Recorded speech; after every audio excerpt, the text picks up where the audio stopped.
What's going on, everybody? Welcome to tonight's broadcast of the NACL Open Qualifiers here on Aegis Esports, where we have got ourselves an elimination match here in the group stage. We've got Group C, Contingent Esports taking on grompcord. One team going on to a qualification match, one team going home, finishing in that undesirable 13th through 16th place. My name's Gordo.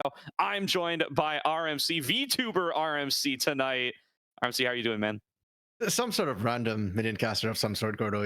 Who knows which random you got on this stream tonight. Well, Gordo, I'm struggling with some tech issues on my end. My green screen's not working because of the lighting, so we had to go more virtual here. We had to go harder, deeper, and you know what? With Group C, we are down the trenches. These teams need to go harder and deeper. Contingent and grompcord playing for their lives tonight. Yeah, absolutely. This is going to be a super, super fun matchup.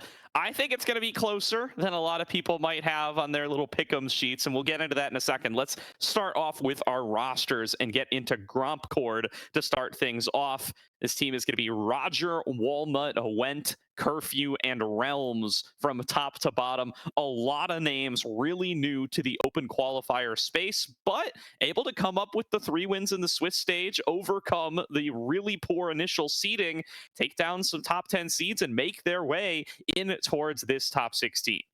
And Gordo, I'm going to be honest, I'm not super familiar with most of the names on this roster. I've heard some of them before, like Curfew, like Realms, but really what I know of them is what I've seen from them here in this particular OQs. And they had to go up against Lotus of all teams. I'm going to be honest, I actually loved what I saw from this grompcord team. Now, mechanically, 1v1 up against Lotus, they were going to struggle, and they did. But they were a scrappy team. They never gave up, and their drafts, they were cooking with them. They were picking weird picks, not because it was fearless, but because it gave them a better shot to try and introduce chaos. Yeah, and I think that was a great look from them. That game number 2 against Lotus has given me the confidence to where when I was on Titan Esports' pre-show a couple days ago, I've staked my name on this. I have grompcord winning this 2-1, not to give any bias into the cast here, not to jinx anything from the caster desk. Apologies, grompcord, if I do, but I really like the fight that they were able to show, and I think if you're up against a team that is of a lower caliber than Lotus, and you play the way that you played in that game number 2, where they went with the Shen Nocturne Vigar brand draft, I think you could take the win there. And if grompcord can show us some more of that, I'm very excited for what they're going to bring us here. But they have got a tough opponent on the day. It is going to be Contingent Esports, Sandflame, Win, a Frozen Titans, War Cyclone, and Miracle from top to bottom here. And Gordo, this organization, Contingent's been around for a while. They've been trying to qualify into the OQs from the Swiss stages, and they've been struggling. But for the first time in this organization's history, they've done it with this roster. And out of those names you're talking about, Gordo, those names I recognize more, right? Samflame's been around for a while trying to get in. He's been quite steady, and she's always been hovering just outside the top 16 there.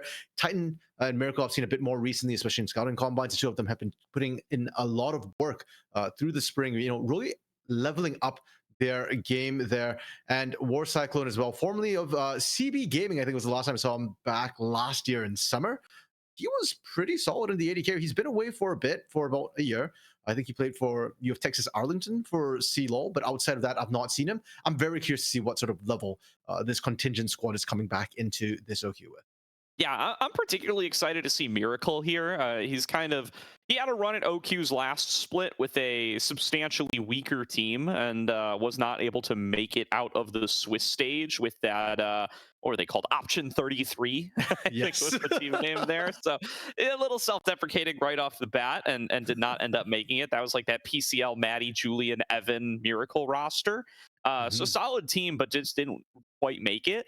But I've been really impressed with Miracle's gotten to show us as kind of a rookie coming in on St. Clair College's collegiate roster. He's been able to show us some really good things. They did run him as their starter in their top 8 run to CLOL here. And you know what? That team being able to make top 8, despite some what others would call downgrades to their roster versus the 2023 version. I think that's a huge accomplishment for them, and I think Miracle is a really big part of that. He and Rockboom were a very good bottom lane. And it does look like we're getting word here. It's going to be a sub support for grompcord for game one. Realms having tough internet Uh-oh. issues. They've got Mitchell in the bottom lane. Mitchell. Okay, I'm trying to remember He played the for name. that Gmay team at the beginning of the year. He was their top laner. It's a name I've heard, though. I've seen this guy in and around combines. He's challenger. I'm excited. Okay. I'm excited for what we're going to see. And he's a support main. So he is a support main. Okay. He When is a you told me he support was main. like a top laner, I was like, wait, hold up. I wasn't sure, but I'm looking at his Twitter feed here, and I'm seeing a screenshot of him getting challenger, and it's Rakan, Zillion, and Alistair is the most played. So this guy's a support player, and you know what? That Okay. when you're in an E-sub situation, first thing we're looking for is, hey, you only had 2 subs. You didn't know who was going to have internet issues on the day. Did you roll the dice well? Do you have a substitute for that position? Groundcord off to a great start in that department. Yeah, they got at least the right role for their sub to kind of step into here. And I kind of vaguely remember that GMA roster as well with that Evan Lai. I think it was the Evan Lai roster with Good Shot as the AD carry. They actually Sounds went 2 and right. 3 in spring, and I think it was spring 2, spring 1. They still went 2 and 3 in the Swiss. So you know what? As far as subs go, I think Mitchell, that's going to be an interesting one. I don't think it's going to be that big a drop. My bigger question is more just how this team's going to operate around them, especially if they are playing some more unique and interesting drops to come through. Then I do think coordination and teamwork does become a bigger issue for the team. Yeah, and in hindsight, you know, that team, that Gmay team that went 2 and 3, had some names on it that have since made some solid runs for themselves. Evan Lai and Elias in particular, Yeah, now kind of the backbone of that Nigel's Last Tiles team that is exactly. also going to be playing in a lower bracket matchup against Castleberry today. So nice to have those kind of interconnectedness across our OQ number 1 here for summer, especially as we look to get into draft number 1 here. With grompcord getting the blue side, by the way, Contingent opting onto red for game number 1, something a little unusual, especially in this full fearless format, RMC. Yeah, especially considering Contingent had the choice and they chose to go onto the red side. And that to me raises questions about how strong counter pick is in the current meta, Gordo, and who you're going to give it to. Because I feel like a lot of times you're going to give it to your top laner. That's the most isolated lane to come through. But against grompcord, I don't know if that's really what we want to do. Roger likes his lane dominant champions, things like Yorick, Kled, champions that he can whip out as well, which will dominate the lane. And it's kind of hard to, I want to say, find good counters to those sort of champions. They're not things that you can really punish. So very, very curious what the thinking here for Contingent is and what you're kind of willing to sacrifice in full fearless when you get a champion once. If your opponent picks it, you lose it as well. Maybe you favor that red 1, red 2, getting 2 power picks instead of the 1 to open the game up. Absolutely here. And I definitely think that you don't really know what you're going to want to ban up against grompcord apart from things like that Kled. So I think it's very, very likely we see a Kled ban in the first 3. They've gone for such off-the-wall strats everywhere else on the map that it feels like it's just one of those champs that it's like, all right, listen, it checks all the boxes, right? It's unusual. We haven't practiced against it. The guy mains it. He plays a whole bunch of it in solo queue, so you know it's going to be one of his best picks. Just get that thing out of there, right? We're not even confident. Even if we ban away the strong meta stuff, grompcord might not play that stuff anyway, based on what they've shown us Yeah. so far in the OQ. So definitely get that Kled out of the way. I'm going to be immediately critical of Arland here if Contingent Esports aren't banning away that Kled. And it's really interesting too when you're up against a team which has such a different pool from what's meta as well, because the bans no longer kind of serve double duty, right? A lot of times when you ban something meta, you're banning away from yourself as well. It's a pick that you can't use if you wanted to. Whereas in this case, I'm expecting to see a lot more target bans coming through from both of these teams. grompcord as well can kind of target ban Contingent a little bit by banning things that are meta, which they themselves would not play. And we saw a little bit yesterday as well with sort of marksman targeting, where teams would just spam marksman in the first game to try and pinch the pool for the second game. We know Curfew, the bot lane, I'm not going to call him AD carry necessarily for grompcord, can just whip out mages. He's played a Brand and he's played a Cassiopeia so far in this OQ. So I think going triple marksman for grompcord could be a very effective strategy to kind of pinch the pool later on in the game if they want to for game 1. Yeah, I think so for sure. And depending on how they want to navigate this draft, there's definitely going to be a variety of different pathways they can take. I do think, the off the wall picks coming out of every role on grompcord, but Curfew probably chief among them, playing that brand bot lane. I believe he's got 2 games on it already in the OQ.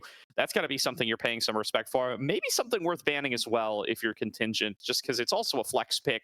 I would be surprised if Walnut was unwilling to go for it.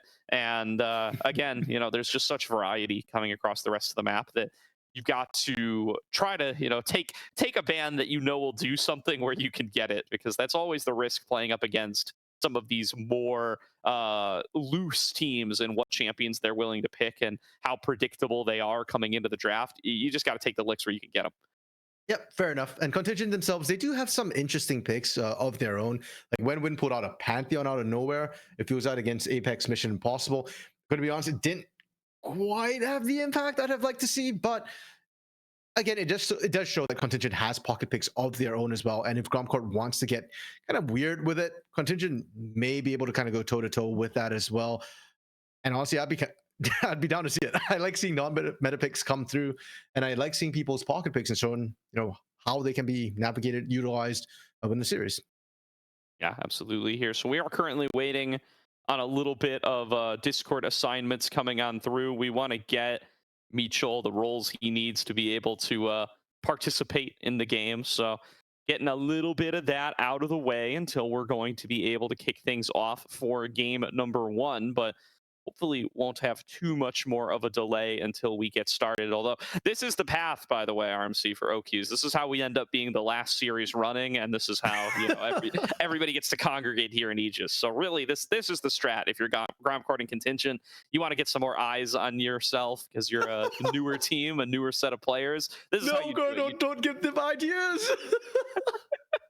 This is how teams end up ordering McDonald's and waiting for a delivery for 30 minutes and stalling.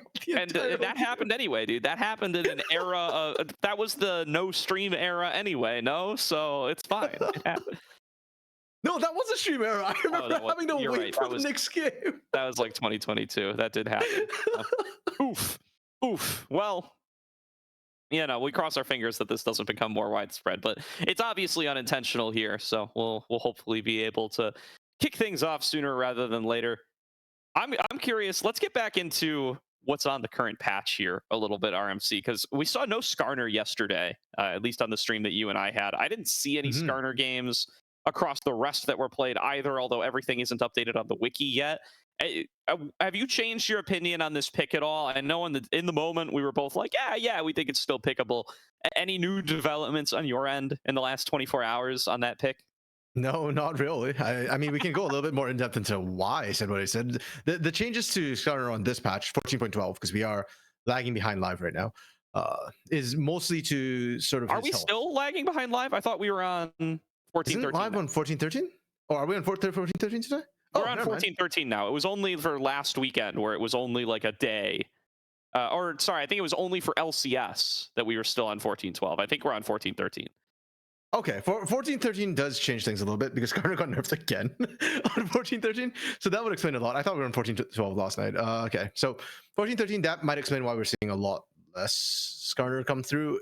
Honestly, it's just a whole bunch of little nerfs kind of building up, which is putting him out of the meta a little bit. I still think he's playable for the most part. He's still kind of strong, but I guess he's not really an S tier top laner anymore. I think counterpicking the top lane becomes a lot more valuable than just trying to blind the Skarner. And there are some bad matchups that Skarner might have to play into. So, with the increased mana cost and the reduced damage on his Q as well, it does make his laning that much tougher into the counters that he might run into.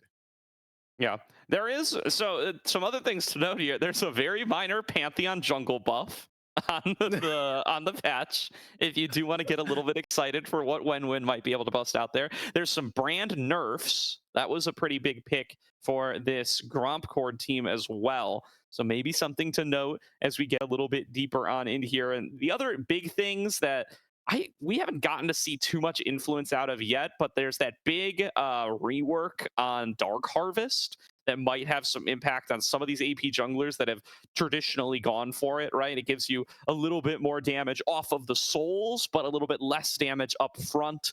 We'll see if that starts to change up what characters like Karthus of the jungle might want to go for if that is a pick that ends up coming up.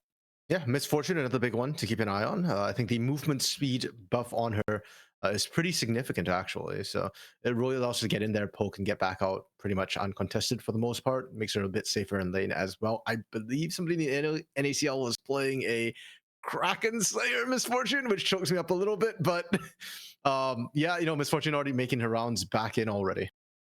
Yeah, definitely a fun pick to get to see as well whenever it starts to show on up in the meta. So a pick that we could get to see a little bit of, especially this grompcord team who we know has been willing to bust out some of the less traditional selections as they look to try to make it deeper in here. Oh, we can talk a little bit maybe about who we're expecting that finals matchup to be up against. The winner here today will probably have to face off against Apex Mission Impossible.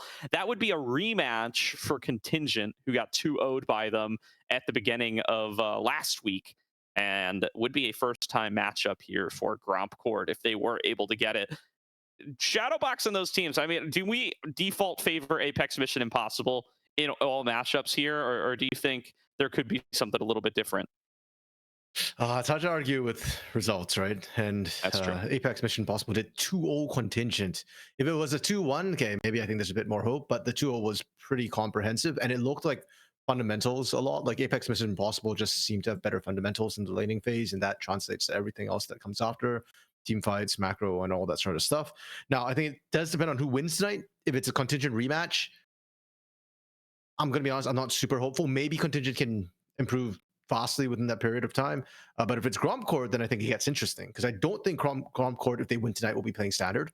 And who knows what happens when you're playing chaotic and with different non-meta picks, right? Maybe can catch people by surprise. I don't know how good Apex Mission Impossible is at adapting to these sort of surprises. Their fundamentals are solid, but this isn't about fundamentals at that point. That's absolutely true. And so we'll see how they're going to be able to navigate there. I do see it looks like we've got the roles we need, but now we need a remake lobby. So we're hopefully going to be getting in there sooner rather than later. You and I were talking about VTuber models before we got started. I'm starting to get envious of the VTuber model here, brother, because I got to keep looking back at the camera. I can't spend all my time fishing for things to vamp with. You might be onto something here. Yeah, who knows what I'm doing off on the side here. Funnily enough, I actually don't use this model very, very much. It's mostly when I'm streaming on my own, but I do love the model. It is very, very convenient for sure, for sure. And most importantly, I could be sitting, I could be standing. You have no clue. I don't have to use a green screen. I mean, Yeah. it could be messy. Yeah. I'll give up on this sooner or later. I'm just gonna sit down. You guys will see it. We'll lower the desk. We'll stand back up once it's time. But the draft can't be too far away at this point. Looking like everybody's just starting to ready up. We should. Oh, all right. There we go. Well, so we found out we have an admin in the OQ server, perhaps in the wings. And you know what? That's good enough for me. So we gave him the role, and we'll be able to get things kicked off here pretty soon. I have no clue what that means that we've got an admin in there, but hey, as long as people are getting the roles they need, as long as the lobby's getting started, as long as we have a game, Gordo, because we have been waiting now. It's 20 minutes past when this should have started, and I am just waiting for this to go off, especially if, according to your prediction, Gordo, you were telling me you think this might go the full 3 games. So the sooner we start, the better. Yeah, for sure. I mean, I think I'm harder on this going to 3 games than I am on grompcord winning. I think that it's very likely that these teams trade some blows, get a little deeper into the series, and end up going the full 3 games. I would be pretty confident in that one. So I'm thinking we're going to be in here for a little while. I got a lasagna in the oven, and we're going to hope that's not something that becomes an issue as we start to get a little bit later on. Okay, so just to confirm, you are saying that you're expecting grompcord to win. I am expecting grompcord to win, but higher on my tier list of it's like 65% grompcord win, but like 80% we go to game 3. Okay, I mean that's still pretty high. Gromcord win. So what I'm hearing, Gordo, is the tier list goes 3 games, burnt lasagna, Gromcord win. Yeah, I think burnt lasagna is decently up there. I don't know. Actually, burnt lasagna is down on the lowest. There's somebody else in the house taking out the lasagna, so I don't think it's not all on me. So the fact that it doesn't matter how late this stream goes. That the only thing that the lateness of this stream affects is how cold it is when I get to it, and that's fine. That's a reheatable food. Okay, yeah, fair enough, fair enough. I, on the other hand, you know what? I don't have any food. I'll have to figure it out after the cast. So if they can finish nice and early tonight, that'd be nice for me. But evidently that's not happening so far. Yeah. grompcord coming in with the ready up. Everyone's ready. We are in the draft, ladies and gentlemen. We are Okay. going to be able to kick things off, start getting a little bit of fresh content on the day to actually talk about RFC. We've exhausted every talking point that we have available, but soon there'll be some new ones coming on in. I do still want to emphasize I am waiting for that Kled ban from Contingent. I want to see that one taken off the board. I think it's a pretty easy choice. Try to optimize your chances of being able to take the dub here tonight. I don't, Gordo. I don't want to see a Kled ban. I want to see a Kled played because I got to recall the last time we've seen Kled kind of come through. And I do think there are a lot of interesting combos that can come through with Kled right now, especially if the team is willing to be a little bit unorthodox. For now, though, just looks like fairly standard from grompcord as we expected because Contingent plays standard. Twisted Fate being taken away from Sandflame. Yeah, going to try to limit some of the carry options for Sandflame there. He has been leaning a little bit towards some of the higher damage characters, as many players are on the top lane on the current patch. So they're going to look to minimize that one. The Rumble ban going to come through directed over towards Roger in the top lane. Roger kind of making a return here to the North American amateur space after a lot of time away. At least according to his wiki, he was playing in like 2019-2020 era amateur, which is like, that's proving grounds. So I don't even know what's going on over there. I have like no frame of reference for what the scene was even like back then. Yeah, it was a very, very different scene. I think that time was probably scouting grounds, not even proving grounds in 2019. So yeah, that was like an invitational more than anything else. Yeah, so very, very different landscape coming back in as well. His champ pool is very, very different. So we see the sort of Rumble ban come through. I don't even know if that's really aimed at him, right? Like he plays things like Kennen, Heimerdinger, Shen in the top side. Rumble doesn't seem very particularly high prio. The Kled ban does come through, Gordo. We won't be able to see that. And the Zyra ban coming out as well from the side of Contingent. Yeah, absolutely. So there's going to be a couple of champions left up here that could be high priority. The Corki chief among them. The Tristana's up as well, but grompcord going to choose to go for that Corki first and foremost in what is likely going to be a trade between AD mid laners. I think Corki just really, really standard right now, right? You can flex it bot, you can have it mid. The skillings or the power spikes for Corki is pretty good as well. He's pretty strong early. He can be pretty strong late. He doesn't really have that big a weak point, but Yone being slammed in already. I'm assuming that's mid. I've seen this matchup quite a bit, actually. Corki ranged, yes, you can try and bully out the melee of Yone. With the Yone, you just have to play hyper aggressive and constantly just try and trade health with that Corki as much as possible. Yeah. Good call out by the chat on me there, by the way. The Rumble ban is for Went, by the way. Went's okay, yeah. Went's regular name in solo queue is Went Rumble. It's a good call out there. He's the Rumble main here. He would be playing it mid lane. That's a him ban for sure. Lilia coming on through here for the jungle in grompcord's department. So Walnut going to be piloting that one. Got that AP jungler AD mid laner combo that everybody's looking for on both teams. The Maokai and Yone going to represent that same force for Contingent. And now let's see if grompcord want to pick half of a bot lane here. They've got lots of flex options available. They did go for this Jinx in game 1 last week, and they're going to snap it up here again. And I kind of like the idea of Jinx in the current meta. She does feel like that ticking time bomb, right? We've seen, especially in tier 3, so many times where somehow Jinx just turns the game. If it goes late enough, she just needs one team fight to pop off, and suddenly she's just in your base, taking your turrets incredibly rapidly. So I like the call there. I am a little bit concerned, though. Lilia feels like a champion that needs a bit of time to skill up as well as that Jinx, and that leaves you potentially vulnerable to strong mid games coming through from Contingent. For now, though, okay, it's just gonna be an Ezreal, you know, nothing too crazy, nothing too fancy. Again, potentially a flex. It can go bot, it could go mid if you want it sent that Yone top.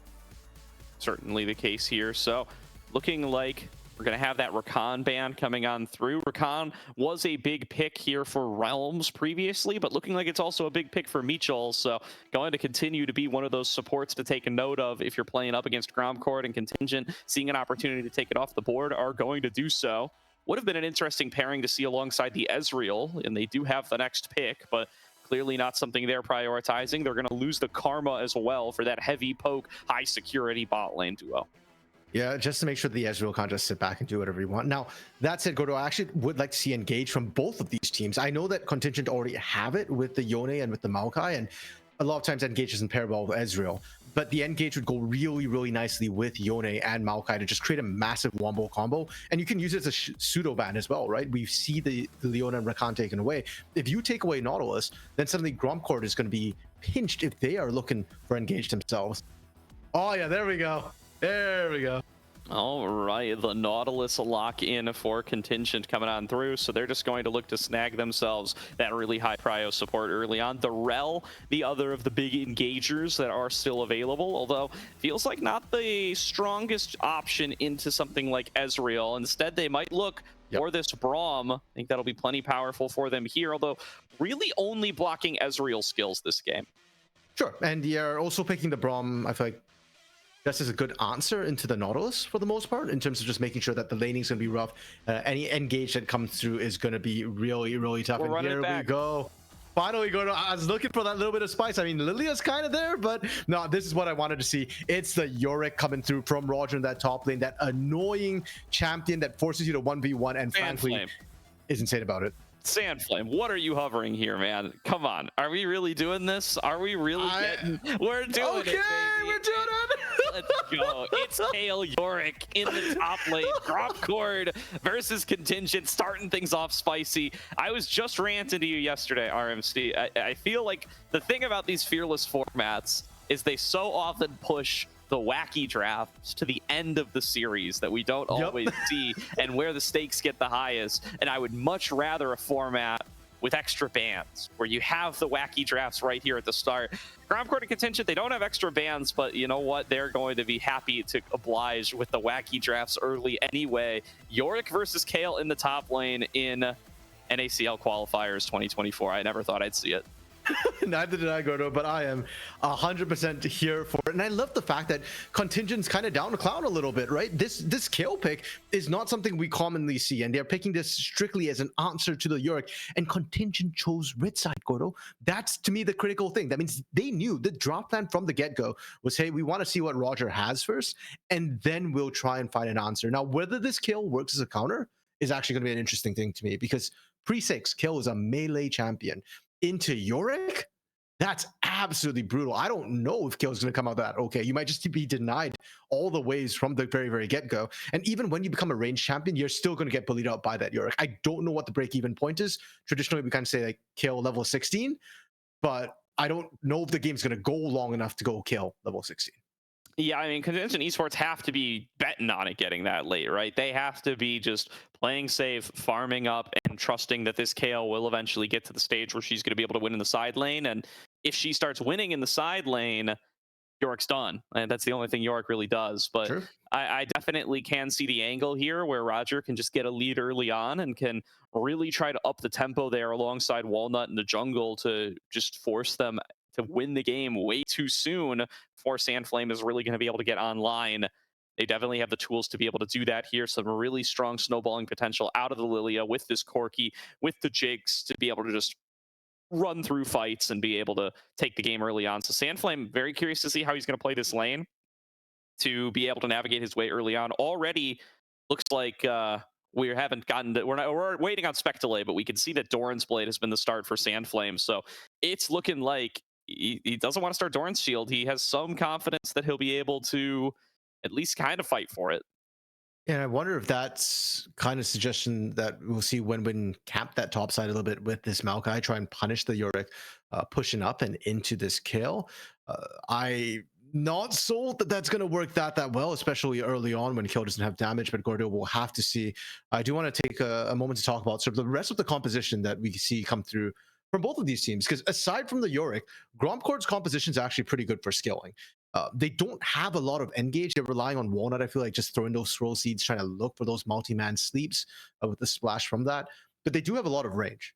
Corki still has a decent amount of poke despite the rework. The missiles are still kind of good for that. Not king of it necessarily, but solid. And Jinx rockets later on are going to be huge. As good as Kale is still a shorter range champion. Her skilling, the damage is great, but trying to play into that Jinx when you're very, very squishy is very, very tough. Yeah, gonna need to be on Titan, Miracle, and Wenwin to be able to get those dives off for sure. I do like the Kale Yone combination in particular, though. Being able to go in with the Fate Seal, get that Kale ult on top of you. They've buffed the damage True. on that thing a million times. So just being in there to make sure that the swords hit everybody is huge. And the invulnerability, obviously, a massive boon on top of that, just to not end up taking any of that coincidental damage from everybody just auto attacking you, especially these double 80 carry compositions. So being able to survive all of that going to be crucial for Titan and going to be some value that Sandflame can provide way before even the auto attack hyper carry style starts to come online. Yeah, and at that point, it becomes contingent on Mitchell and Walnut at that point to try and peel off the carries of Went and Curfew. And I don't ever want to see Went and Curfew kind of standing next to each other for that easy scoop up from that Fade Sealed. Because if Titan gets both of those carries in a single ultimate, then yeah, I think the fight is largely done at that part. And it's going to be so easy for War Cyclone to just clean up with the Ezreal with the safety that that pick gives you. Well, let's see if they're going to be able to do it here. Getting onto the Rift, game number 1. Grompcord on the blue side, Contingent Esports on the red. A fearless, a best of 3 to stay alive in summer OQ number 1. Let's see how it goes, RMC. Okay, we've seen this before, Gordo. Blue side racing out the gates to a lane in particular. We talked about this. You're trying to get control over that lane right from the get-go. Roger should be dominating this against a Kale. Sandflame doesn't know if Mitchell can land a slow. Okay, no. Sandflame saw them. Somebody didn't hug the ball close enough. Yeah, definitely. Starting to move on up here. Going to be making sure that they have a secure location to view things from early on. And Sandflame might get spotted here. He sees them. But he will just drop the ward and walk away. Yeah, nice safe play from the Kill. As far as Sandflame is concerned, just don't die. If you're staying even, you're basically winning this. If you're not feeding the Yorick and you can kind of hold your turret against the Yorick, you're golden. War Cyclone and Miracle, though, they're playing a little bit aggressive. I'm going to be honest. Yes, Jinx is weak early, but Braum is very, very strong. And I'm not sure that this 2v2 goes in favor of the Nautilus Ezreal. Yeah, I think they maybe are just looking to spot somebody out and see if they can tell where Walnut's starting. But I agree. I don't think you want to look for a brawl here. It's like they are going to back away and maybe get some vision of the Tri-Brush on their way out. Jungle clears are started on red buff for both sides. So opposite side clears. It is going to, of course, be Walnut making his way up towards the top lane, much expected. Yeah, and Contingent did get a ward down kind of near the Raptor pit, which did spot Went crossing up from the jungle. That should give them a pretty good idea that Walnut will be starting on this bot side of the map. In contrast, when Went's starting top side, Hook lands onto Curfew, but as you can see, the damage, it's not that good. And unfortunately, the Braum passive alone is going to help win those trades in the 2v2. Yeah, Concussive Blows does damage, especially at level 1 there, and he lands another Winter's Bite on towards War Cyclone. That's going to keep these health bars nice and low, but the threat of Miracle coming in for another hook is going to be enough to keep Curfew and Michel back, and the hook does come through. Michel going to be the focus. He ticks up level 2. That extra HP might be exactly what he needs to survive the engagement, but he will have to take a recall. Summoners traded as well. Ignite from Miracle, heal from Curfew, and I do believe the heal actually went down after the Ignite, so not the full value of it, and Michal will still have to go back to base, leaving Curfew soloing in a potential dive as Wenwin is Russian bot. Yeah, making his way on over. Try to threaten Curfew here in the 1 versus 2, 1 versus 3 even, as Michel still on his way back. They have to pull the trigger really early. There's going to be the Flame Chompers. Miracle going to take the aggro first. Here comes the Bramble Smash and Contingent Esports take first blood. Miracle survives the dive, and it's going to be the red team off to the races. Really well executed coming through from Contingent there. And granted, grompcord, they kind of knew they were shafted the moment Curfew was left alone under that turret, but Miracle barely surviving is going to feel really, really nice now. Michal coming back to lane, going to try and pick up what he can, but Curfew is still going to be so far behind, and War Cyclone should get a good first base. Yeah, and it really all comes down towards that really powerful engage they got on a Michel earlier on. Like you said, though, Curfew, aware that he's in a dire position, does not expend the flash, so will still have access to that summoner spell for future engagements.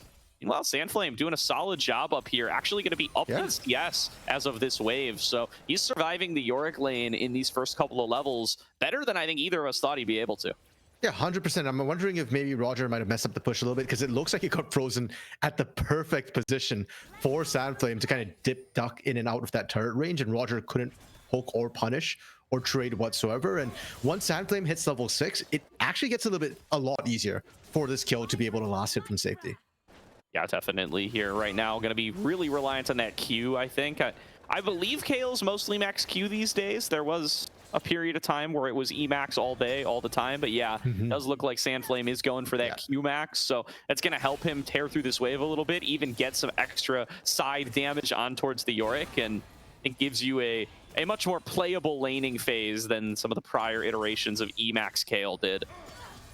Yeah, and to just control the wave a little bit better, whether you want to push out or when you're getting shoved in so that you don't have to lose too much. Now, Gordo, I'm looking just across the board here for Contingent, and we kind of spoke about how stable this team was. The fundamentals are there for the team, and it's kind of showing. It's not just Sandflame with the CS lead.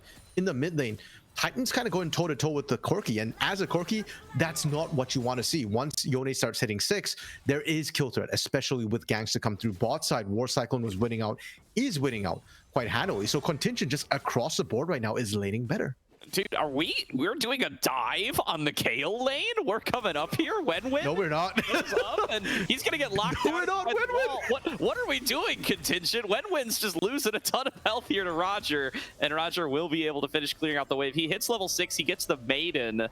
He will have a good push here as Sandflame looks for the recall. Probably going to have to TP back here immediately. Here he comes with those boots. Nice hook out of Miracle in the bottom lane, though. War Cyclone stepping up, wants to be firing on towards Curfew, but maybe has wasted a little too much time as Miracle is just dropping lower and lower. Concussive Blow Stun connects. Lens is forced out of War Cyclone. There's going to be the hook back in. Miracle trying to extend this fight. Wenwin goes in on the top lane. Roger's out of mana, and this Kale might just walk away with the first kill of top lane. Roger will be able to turn it back around. Bonks Wenwin over the head, and here comes Walnut for the backup. Roger will eventually drop on down. Bot laners have disengaged, and Walnut gonna look to chase down Sandflame, but looks like with that flash, Sandflame will be able to get out of here in time. Whoa, okay, hold up. We need to talk topside. I know bot side's kind of low, but topside was super weird. Wenwin going in, you could tell Sandflame, the call was, we are not doing this. Sandflame just walked away when Wenwin was looking under that turret. And on this fight as well, Sandflame had divine intervention, didn't use it. Wenwin didn't need to die. Oh no, I didn't even notice that one, but yeah, that's a bit of a disaster there. So maybe a little bit of practice, extra reps on the tail could have been helpful here, but my understanding is most teams are not scrimming Fearless. They're kind of just doing scrims normally, and then the Fearless happens on the day. I can't speak for these teams. Maybe they are, but definitely feels like a little bit of unfamiliarity with having the Kale pick up there to not expend it in your 2v2 fight. And No, Gordo. You can't tell me Fearless practice when this is game 1 of Fearless and nothing is banned at this point. Sandflame opted for this. If anything, my head canon is that Wenwin said something to Sandflame or did something in scrims that just tilted him, and now Sandflame's just getting his revenge right now. Just like, listen, man, in tournament, I am going to absolutely grief this matchup.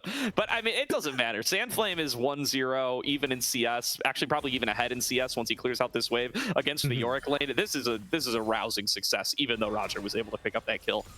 Yeah, it is. I mean, down bot as well, we're seeing that even with the Braum pick right now, Miracle is playing this Nautilus so well, I say, as he misses a hook. Yeah, nice dodge there by Mitchell. We'll call it that. And he'll be able to walk away from that one. Getting back into the bottom lane for now. Going to be Titan finding Went on a recall. Will be able to at least force the Valk out.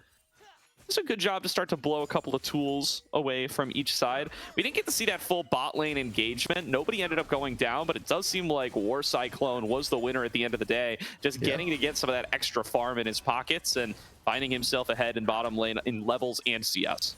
And that's where I wanted to praise Miracle so much, right? A lot of times disengage is actually really rough for Nautilus, but he waits out the Unbreakable every time and re-engages on this.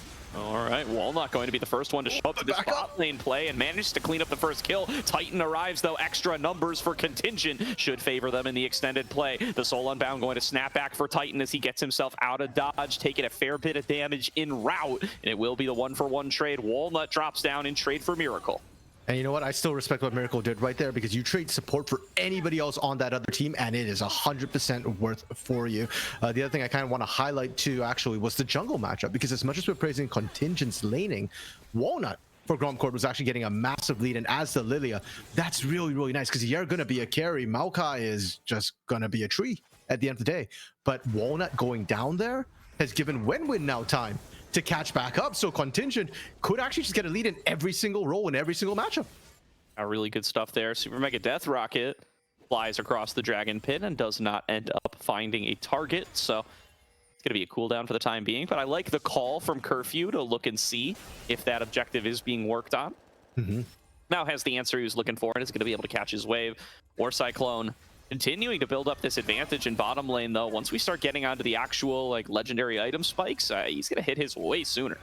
Yeah, and then at that point, grompcord is going to have to kind of sit back a little bit and look to just play the skill, right? They still have really good skilling with the Lilia, with the Jinx, with the Corki as well. The only lane I'm a little bit concerned about in terms of falling behind in the early game is topside. And Roger hasn't really fallen behind whatsoever. It's just that he's not been able to punish Sandflame.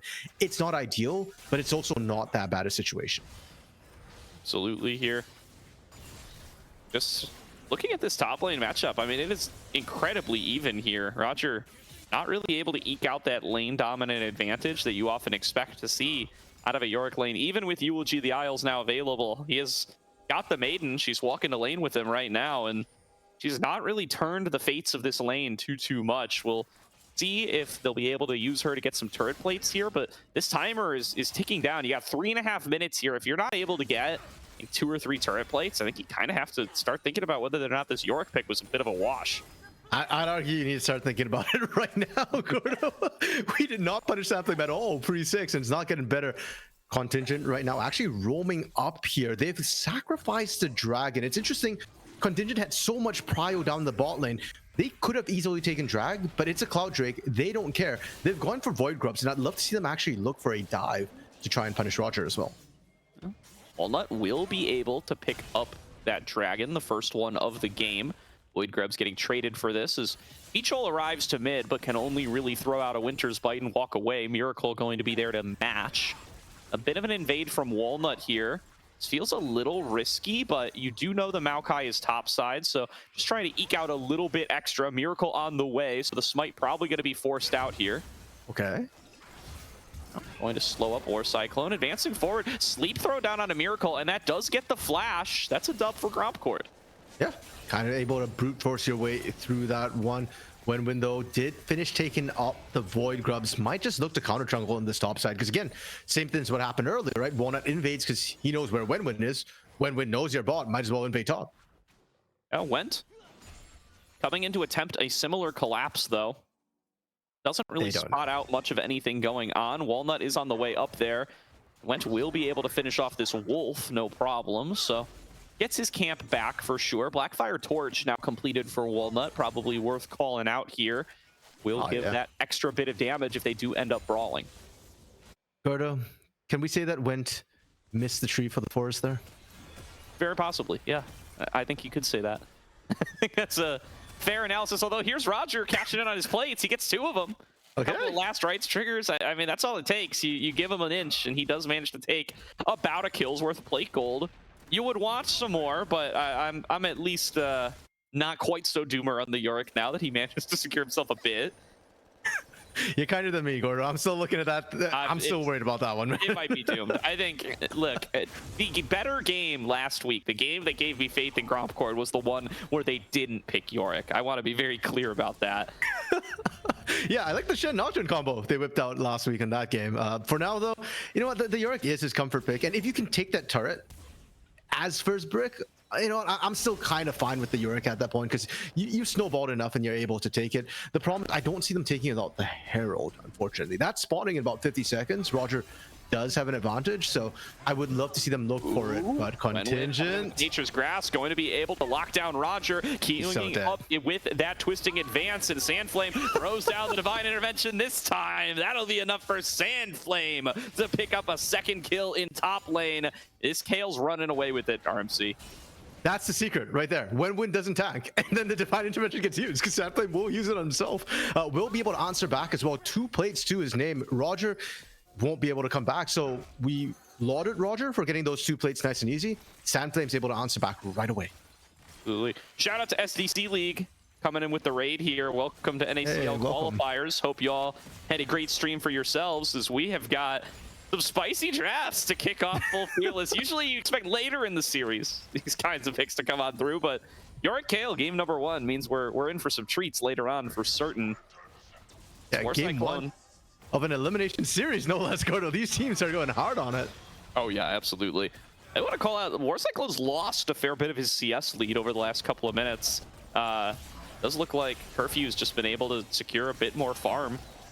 Does bode well for the opportunities of team fights for grompcord going forward, to not have everybody kind of getting shut out in the laning phase here. It certainly has not been kind to Roger.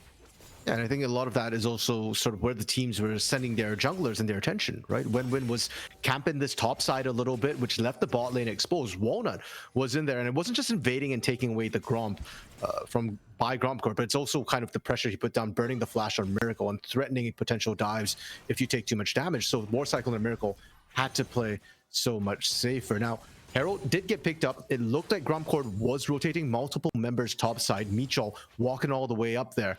But Sandflame, as if by magic, Spider Senses tingling, back completely up. There was no target to find, and grompcord wastes time on the rotation. All right. Titan pushing on towards this outer turret, and there are multiple members collapsing here. Okay. From Went might just give extra gold into the pockets of Contingent as fate sealed finds its target onto 2 members. Grompcord burning down to the ignite of Miracle. Michal arrives, and he is just going to join his carries, dancing around the turret, but they have got plenty of members who can juggle this aggro all day long. Contingent Esports slam the bot lane and take everything. So, Gordo, what was that about War Cyclone losing his lead?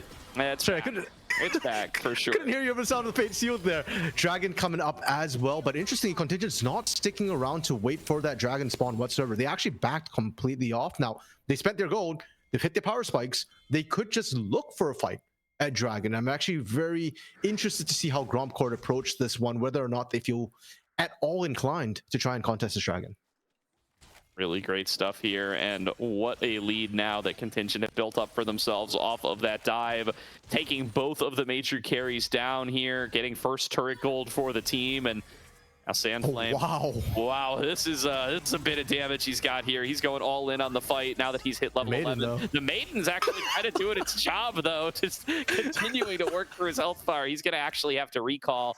Wenwin is up here, as is Miracle, as is Titan, as is War Cyclone. Just everybody's here. Okay, girl, you know what? Yorick might not be the champion. I think Maiden's the champion, Yorick's the summon, because Maiden's doing more work right now in this fight against Sandflame. The distraction, though, is enough. Herald actually going to be summoned topside to be able to secure this one, while Went is slowly chipping away bot, and by slow, I mean very slow, Gordo. Yeah, and the Rift Herald gets a second charge here. They're not going to be able to finish this in time. Oh, wait, does that stop it? Nope, just getting right in there. Maybe if it had been thrown down a second or two earlier on that interaction, but the dive coming on through does mean Roger is not long for this world, doing his best to sustain through it, but Titan will be able to finish him off. Walnut on the way up. Super Mega Death Rocket intercepted by War Cyclone and Miracle. Walnut trying to stack up this movement speed to see if he can chase these remaining members down. Swirl Seed not going to connect on towards any targets, and Contingent Esports will be able to disengage.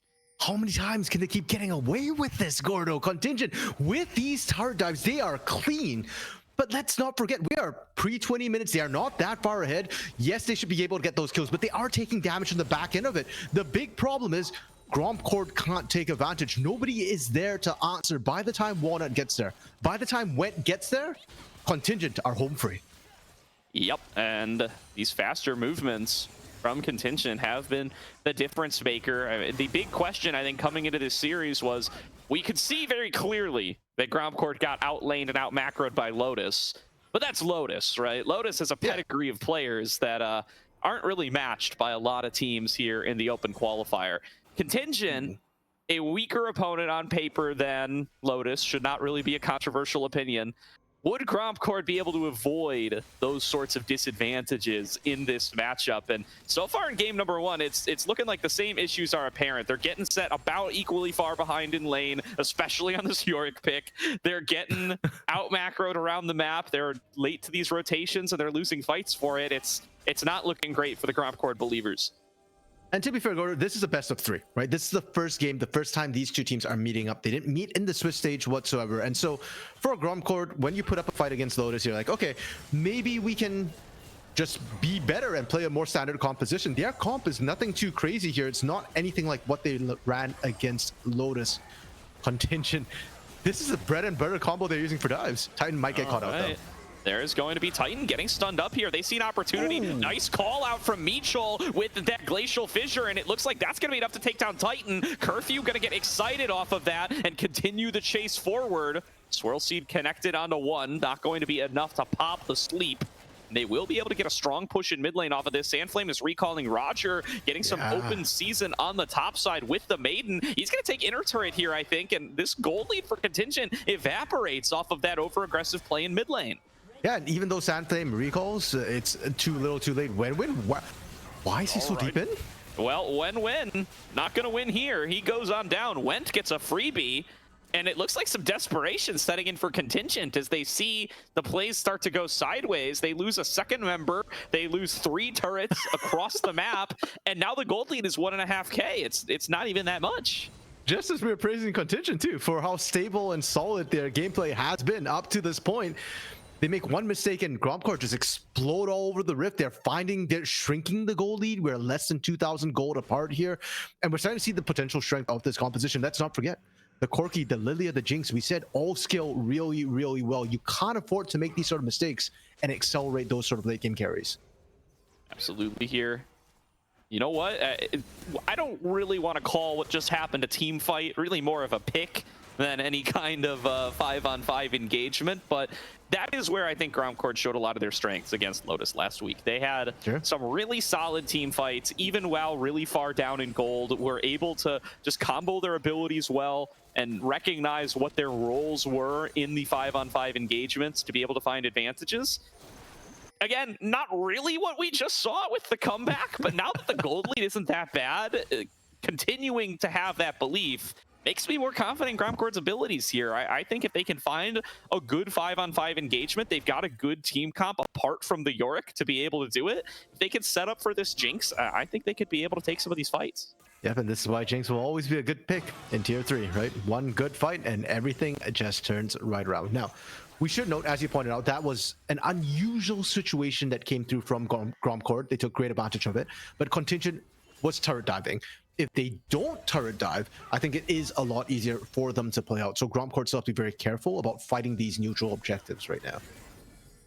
Definitely do. There's going to be a 4-man top play. Once again, Contingent Esports really overloading the side lanes with the advantage that they have. They will be able to take this inner turret gold, but it does give the track in mid lane over to grompcord. They're going to secure that prio with 3rd dragon spawning. They're going to be the first ones onto the objective, and they're going to get to layer down all the vision and poke that they want. Although, might just be a trade for Baron. It looks like Contingents are willing to make the call here at 22 minutes. Can they take it fast enough? I mean, yes, you've got a Blade of the Ruined King on Titan, on this Yone, but War Cyclone Ezreal is not known as the fastest Baron taker. Yeah, and there's the Hunting Baron doing a fair bit of damage towards all of them. The Engage going to come on through, and it's just going to one-shot Went a little bit too far up for the Corkster. Means that he will not be available. Sandflame very low on HP though, as is Win, but he is regenning right back up thanks to that Warmog's armor. Double slip coming on through from Walnut. The engage forward onto Mitchell will be able to make him the second victim of the fight. Now Miracle going to be the target getting charged onto. Nobody going to be able to pull the trigger yet. Miracle slowed on up by another Swirl Seed, but going to be able to hook his way out to safety, and they are marching on towards the Dragon. But keep in mind what grompcord is up to. Roger's on the split push. Somebody's got to get back here and stop him. Yeah, Roger just doing Yorick things the entire time, and it looked like another Swirl Seed landed and canceled some of the recalls. Contingent is going to be really, really slow to the return. Walnut Curfew going to be able to find inner turret. Can they get away? Look at your health bar, buddy. I mean, this is still Jinx, and she just got excited off of the turret kill. Walnut going to be on the front line. Jinx going way deep all around. Curfew trying to set him on the perfect fight line. Gets forward. Important divine intervention out of Sandflame. Going to keep Titan alive, but Went arrives to the fight and cleans up the back line. Turns down War Cyclone and Win. And now it's a 5 versus 3 on the map in favor of grompcord. They're the ones starting up the Baron. And this time, nobody from Contingent's ready and waiting to answer. Win is dead. No smite available. There's only a TP for Sandflame. They're going to use it. Titans there already. Oh, they have to take this fight now. The carry's diving in. The Baron will go down. But how many grompcord members are going to get out with their lives? Miracle left alone in the pit. The shutdown is found on a Sandflame. Titan? And it is just Contingent Esports wiped off the map. Double kill over to Curfew before he falls. An ace to grompcord.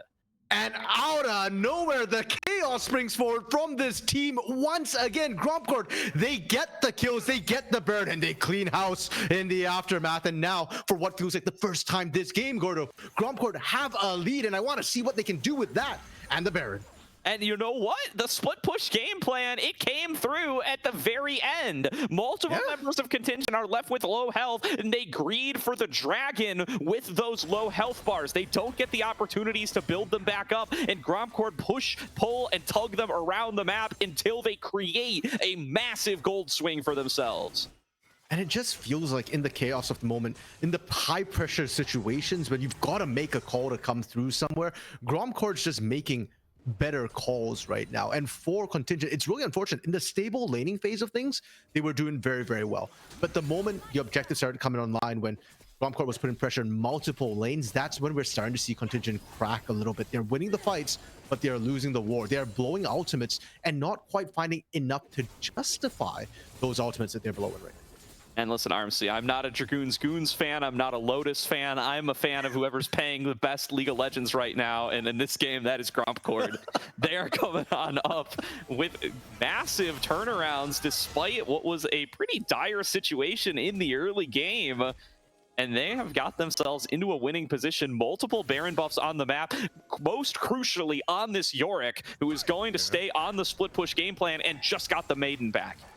Yeah, and Roger, we've actually not really seen him too much in terms of what he can do in the team fight. Yes, he was at the Baron fight, but oh my god, as a unit, that was what, 3 tap on the turret? Yep, just quick last rites, and well named on that ability if you're talking about buildings at the very least, as they just tear right through that one. He doesn't even have a Sheen item. That's just the damage that Yorick Q does. That's absolutely disgusting. Now, that's it. I think that's pretty much all grompcord is going to be able to get on this Baron power play, unfortunately. They get all the inners. The inhibitor turrets are the tough ones to break normally, but given the setup that grompcord have right now, I can see them going back to that sort of 4-1 pressure that they were applying, where you just leave Roger in the top lane, have everybody else play for objective, and the pressure's back on Contingent. So far, they haven't shown us that they're good enough at decision making and macro play to be able to punish Roger. And if you can't punish Roger and he takes an inhibitor turret away, the game gets so much easier for grompcord. Definitely does here. 1 minute and 15 to go on the next dragon. grompcord would love to get themselves on a soul point. Could be a large objective for them. Mitchell, Oh, he flashed. crucial flash. Would probably have died, but does mean that Braum going to be without that tool for a while. Maybe not the AD carry there, maybe not the support that needs it the most, but certainly going to be felt as it gets blown for just a dredge line cooldown, and control over this river does belong to Contingent for the time being. Yeah, 45 seconds before the dragon spawns. It's worth noting right now that we've not been taking dragons on spawn necessarily, so No.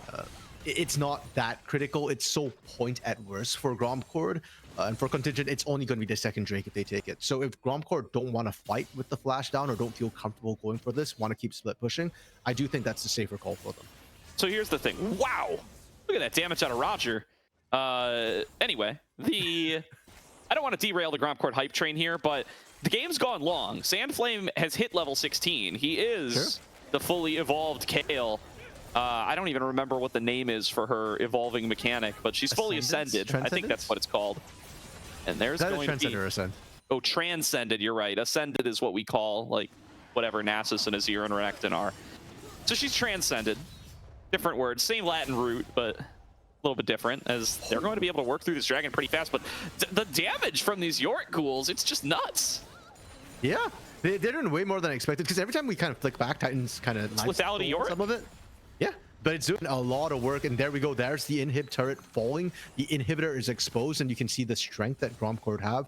It's worth noting, Curfew did blow the Super Mega Death Rocket to kind of check on the dragon. It didn't steal it away. That got nerfed, like, what, seasons ago at this point, so we don't see as many Jinx steals. But it did mean that it wasn't available for the fight, so grompcord don't want to overextend into the full 5v5. Absolutely here. Contingent Esports resetting, getting back out on the map. I mean, they get themselves a second dragon, but I don't think that's worth it for them. They lose an inhibitor turret, like you said, and that's going to just be an open pathway for Roger to really start to create pressure on the map and get those super minions flowing and really open themselves up opportunities to get dragons in the future. I don't think soul stacking is the win plan for Contingent Esports at this point, and they really sacrificed quite a bit on the map for that second one. Yeah, because we talk about Sand Flame scaling up, hitting that level 16, being fully online. But as the game goes longer, I think range is more important than just the damage killings. And so far, Curfew has not been really at risk of dying. Those 3 deaths, most of them came in the laning phase of things on those turret dives, which we've not seen repeated. Contingent have been firmly on the back foot for most of this game right now, and I don't think it gets better. I mean, yes, it's a mental thing. Like, you can just start playing more aggressively again, and I need to see that. I want to see Titan find those backline engages. You can win fights that way. But, I mean, in terms of the numbers, it doesn't get more favorable necessarily when you're trying to find that backline access or dives. And the dive combo I want to see going on to Curfew was Sandflame and Titan, but the problem is one of those two has to be answering Yorick at all times. It's really tough for Titan and Sandflame to actually be in the same place at the same time, diving onto Curfew, because then if that happens, who's answering Roger? And they're just going to try for it right here, but again, know that Roger is going to be a ticking time bomb in the bot lane the whole way through. They're going to try to create some defense on the Baron using that Nature's Grasp. They will be able to secure it for themselves. Now they're taking the 4 versus 5 fight. Dive in from Walnut, going to look to put 2 members to sleep and buy some of that extra time in the fight. Diving backwards, Curfew manages to get excited. He's taken down the first, he takes down the second. Finally, Titan will be able to find his man, and it's a 2-for-2 trade, but this is a 5 versus 4 fight for Contingent Esports, and it's still going on. Went, still trying to stop the recall. Sandflame, the only one who's been able to get back. War Cyclone going to be able to clean up the rest of the fight of the back line, and Sandflame secures the ace. It's a mid lane, or a bot lane rather, inhibitor down, and 30-second death timers. Contingent Esports looking to see if they can end it here. Yeah, pushing in. Nash's Tooth and Sandflame means that the auto attack's actually pretty fast. War Cyclone as well, doing what he can with that Trinity Force Mirror Mana. They are shredding these turrets. It might just be too fast here. They've got the double 80 carry effectively. It's an AP carry if it's Sandflame, but it's auto attack damage, and that's all that it takes. They greed for a little too much, trying to stop the recalls, and it costs them the game. Contingent Esports will close out game number 1. And are you not entertained, Gordo, with how this game went? The back and forths, the throws between the teams as well. It started really, really stable from Contingent, but as the game went on, they were getting desperate. They were starting to make clutch moves, and honestly, they skilled up clutch-wise really, really well. They started looking for what they needed to. They weren't playing structured. They were playing fast and loose, and it worked out. Yeah, and I mean, it was a really competitive game there. I really like the fight back we got to see from grompcord, but Contingent Esports, they do not give up as they start to lose some of their advantages. It looked like they were getting a little bit desperate there for a while after they lost a bunch of turrets and started taking some inadvisable fights, but they re-solidify, they recollapse, they recognize that if they all go in on towards an objective, if they take the 5 versus 4 and they win it hard enough, they can trust Sandflame to be able to respond in the side lanes and to be able to come up with the win. Really want to highlight there what Titan was able to do in the last fight with his very last breath, no pun intended, on the Wind Brothers. Gets in there with the Q3, slices down onto that Jinx, and that's what allows them the fight win and the game win. Yeah, because the Jinx couldn't get the reset, and that had been something we've been criticizing all game. The fact that Curfew was not being pressured in those fights, wasn't really being hunted whatsoever, and Titan did it at the critical time. I've got some questions with grompcord as well. That last Baron really cost them, and they didn't have vision, Gordo. They didn't know what was being done. They took way too long to get into position, and they needed to make a call right there, right? Do we call Roger up? Do we look for the 5v5? If you had Roger there, maybe you win that 5v5. Maybe if you had engaged, 10, 15 seconds earlier, you find Contingent in the Baron pit instead of engaging after that's gone, and Contingent can focus all 5 members on anybody poking their head in. Yeah, they certainly can there, and Now, raises a lot of questions for what game number 2 is going to look like. A Oh lot yeah. of the champions that had big influence on this game, the Jinx with the resets, the Kayle Yorick top lane, not going to be on the board this time. The Maokai also, just such a definitive piece of the meta right now. The fact that it's going to be falling out, really going to change things going forward. So we'll see if grompcord are able to strike back and take it to game number 3. I've given pretty high percentage chances on that thus far, RMC. We'll see if they get made a liar or if we do end up going the full distance tonight. We're going to throw it to a quick break here while we get ready for draft. I promise the break will not be as long as it was for game number 1, and we'll be very quickly back as the series continues. I ain't guaranteeing anything.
Welcome back, everybody, to today's broadcast for the NACL Open Qualifiers.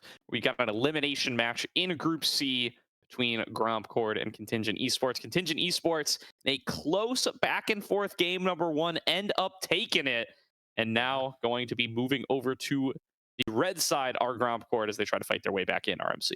And I believe we've also been informed that grompcord will have their full starting roster back. Realms is back. Now, I will say, I thought Micho did a great job on the Braum.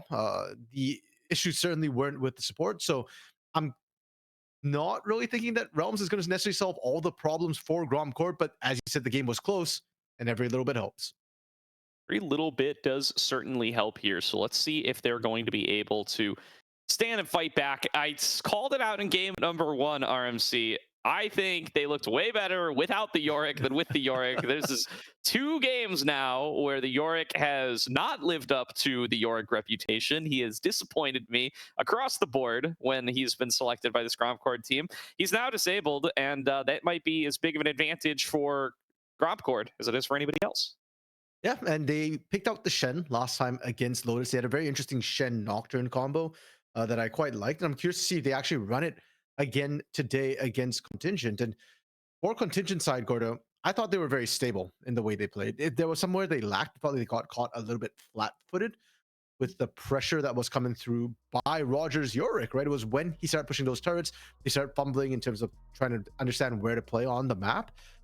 Without that Yorick, I'm actually curious if it becomes easier for Contingent to play out that game, and maybe they don't slip in the mid game. Yeah, I think that certainly might be possible. It's like we're going to be kicking off our draft here. grompcord moving over to the red. That will give them the top lane counter pick. Maybe that'll be very important for being able to turn around this matchup. The blind Yorick, perhaps one of the least dangerous Yoricks that you can get your hands on. And that will be the Kled band to start things off from Contingent, continuing to make sure that they won't give Roger that pick. Now, the bans that came through from Contingent on the red side was Zyra, Kled, and Rumble. Now, the Rumble is a target ban at Went, but I'm pretty sure Sandflame can play it if need be as well, so you could just leave that. Nah, man. Okay, well, then Zyra, do we want to leave that open? Do we play it ourselves, Win-Win? Yeah, I mean, the Ashe is a new ban, too. grompcord didn't even bother to ban that one in game number one, but going to be taken off the board here. They will keep that Zyra ban, so Contingent keeping bans exactly the same.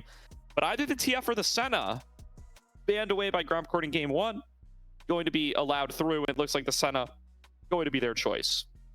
Okay, I actually thought that ban the Senna and leave the Twisted Fate open because you are red side for grompcord. You could just let them pick the Twisted Fate and punish it with a counter pick of your own, right? Yeah. But instead, they think that's the bigger threat. Senna's still open with Tristana being picked up, Gordo. It's a good setup for a Senna. The moment you've got that Tristana, you've got standard marksman, and you get the sustain that Senna gives you. You're in a little bit of a weird spot now. You kind of have to go for an AP mid laner, probably. The Ezreal's gone, the Corki's gone, the Yone's gone. You could go Jace. Okay. He's like the last one left. And there's going to be perhaps the final AD mid laner taken off the board here. If this does go to game 3, then there will be AP mid laners, I can nearly promise you. I don't think anybody's going to be dipping into the Nefiris and the Zeds of the world. I think we're much more likely to just start to see some more traditional mages. There's going to be that Jace, and now the brand coming on through for grompcord. It's a little bit nerfed on the patch, but they are still happy to snap it up again, and this is a flex pick for grompcord. They will give it to Curfew in the bottom lane if they see an angle for it. Yeah, and that's, I think, the spicy part, the fact that they can flex at the bot lane, because I actually really like Brand AP carry, because I think Brand is actually not strongest in the 5v5. He's strongest in the 2v2s, 3v3s, when the Pyroclasm can just bounce back and forth between 2 targets. And if you're a squishy in that lane, heck, if you're 2 squishies in that lane, Pyroclasm can easily 1v2 just pop both of you up. Yep. It looks like Sandflame going to be the one to snap up the Gragas there. Could be flexed over to Wenwin. Could even be flexed over to Titan, hypothetically. But I think it is most likely going to be Sandflame piloting that one in the top lane. And the Senna will end up locked in. So the classic counter pick to that is something like the Ziggs. But I wonder if they're just committed to sending this brand bot lane and are happy to play that into whatever Senna lane does end up presenting itself here. grompcord will get an opportunity to ban away some of the options to duo up with the Senna, and they're going to snap up that Gnar in the top lane, again, likely facing off up against that Gragas. Okay, hear me out, Gordo. I know that Sandflame is the one who's played Gragas 3 times already, but yes. What if Senna Gragas bot lane. I'm just It saying could that's be. No, actually a good duo. I agree. I think there's a lot like the other melees you can pair with Senna is very underexplored. Finally, this season, people are starting to play Senna Ornn instead of Senna Tom Mhm. Kench, and last split they are playing Senna Nautilus instead of Senna Tom Kench. So they're slowly learning, right? Like every split, we get one more Senna duo, but I promise you there are more. And cool to start to see that start to get explored a little bit more. I'm surprised at the Malphite ban. Yeah. If we don't see an Ornn ban, I'm going to be pretty surprised here from grompcord. I would think you want to at least take the most popular Senna duo off the board, if only to try to throw Contingent off their game a little bit. But maybe they're just happy to play against it. And the Malphite ban as well, I feel like is not necessarily a pick that you pair with the Senna. That feels like a top side. So they too were thinking that the Gragas could be flexed. TK being taken instead of the Ornn. Now, Gordo, the more I think about this, the more I like the TK ban more, especially if the brand is going to be flexed in the bot lane. That's Because with the Ornn, Senna still dies. With the TK, you devour and suddenly the Pyroclasm doesn't bounce. And if brand's not close enough, you can't even get it bouncing off yourself. So I do think that's the sort of safer ban to take away if we want to have that brand flex stay alive. Yep, I want a support pick here because I want them to keep the flex alive for as long as they can. If they snap up a jungler here, I mean, brand support is technically an option, but would be a pretty big surprise. Here's that Talia being hovered, so it does look like they're going to take Okay. what is most likely a jungle Talia here. They do want an AP jungler to go along with this Jace, and it is one of the final options available. And it does pinch the pool even further for Contingents. Contingent wants an AP jungler as well. It could be the Gragas, but if not that, then who? I mean, Karthus maybe? Volibear is still open if you want to run with that. Okay, well, it's going to be. Actually, no, we still don't know. Yeah, because it's going to be probably Senna Ornn. Senna bot. Yeah. Yep. And then. I mean, you want an AP jungler. It's not the end of the world because you have the Gragas. Oh, it's going to be Gragas in So the jungle. Gragas. All right. Okay, so it's a three-way flex for this team, right? Yeah, I like it. I really like this. Yeah, and Kennen into Nar as well is something that we don't uncommonly see, range into range matchup, and with the Slicing Maelstrom, the ability to kind of punish mini Nar as well. For the side of grompcord, Leona coming in, so if it is going to be a Talia jungle, then it is going to be a brand in the bot lane with that Leona creating some sort of kill threat in this bot side, and the Senna. War Cyclone has to be very, very careful how he pilots the Senna. Yeah, absolutely. Here will be a dangerous bot lane to be certain, and one that I've seen Curfew and Realms do a good job of in series past, even against bot lanes like Sushi and Mixture. I think they were able to put up a really good fight up against that pair of Rising Stars that I have ranked so highly on the Lotus squad. And up against War Cyclone and Miracle could very well be pretty dangerous territory for them. I do want to call out also an interesting thing here. War Cyclone appears to be piloting the Ornn with Miracle on the Senna. That's a big surprise to me, especially when in the past I've seen St. Clair College play this duo, and when they play that duo, it is usually Rock Boom on the Senna and Miracle on the Ornn. So to be fair, I know Miracle does play Senna and solo queue. I don't know if War Cyclone does, so it might be more of an issue of War Cyclone not being as familiar with the Senna. And it is a very different playstyle for AD carries as well. You need to get the vision down. Your roaming and the way you kind of play with the Senna, it requires a different mindset. And if your AD carry is not familiar with it, then I'd rather the support kind of do it. Yeah, it doesn't make a massive difference to me. I don't think either of these champions are like the hardest mechanical executions in the world, and you're very often kind of picking them for what you can do to your team comp and what you can do for the way you allocate gold rather than, the perhaps individual skills and mechanics that your team brings on that particular Ornn and Senna picks respectively. But certainly an interesting one here. The new Dark Harvest is picked up by Wenwin in the jungle for the Gragas. So that'll get to be something that we get to experiment a little bit more with and see a little bit more of in our game number 2 here. Yeah, it feels like it's better scaling for the most part, so not quite as much base burst damage. Wenwin needs to get low health targets, pardon me, in order to really maximize that rune, or it's going to fall behind. And it does feel a bit unfortunate for Jungle Gragas because Predator got taken out, and now Dark Harvest kind of, I don't want to say got nerfed, got changed. And your only other option is kind of Electrocute, which is a little bit iffy. You kind of have to get all 3 attacks down to really proc it. So I don't know if there's necessarily like the choice that you. It's not so much a choice that you want to maximize it so much as just you don't have a lot of other options for this Gragas. Yeah, absolutely. Here, there's going to be quite a bit of opportunity now for this bot lane of grompcord to be able to build up their early advantage. I think this comp is very similar to what we saw in game 2 last week, but with some major differences. There is no Shen. They're going for the Gnar instead, but Walnut's still going to have that bit of global pressure. Went going to be looking to roam around and try to help out this bottom lane. I think the Shock Blast can be super influential there, especially in sort of Mhm. dive scenarios. He gets to be relatively non-committal while still contributing the majority of his damage towards those sorts of plays. But it will be very difficult to pull off against the Ornn bot lane, can get that CC immunity off, and Wenwin can really turn around some of those dive plays as well. Gragas, a very difficult champion to dive when he's played in lane, also a difficult champion to dive into when he can appear out of the jungle. Yeah, and looking at these compositions for grompcord, one of these picks is not like the other, and you're mentioning how Went Shock Blast could be very impactful, roaming down to the bot side, maybe trying to get some damage down there. But at the same time, I do feel like Went doesn't fit the rest of this comp, right? You've got Nara, you've got Brand, you've got Leona. All of them love to team fight. That's what they're looking for, the big wombo combos.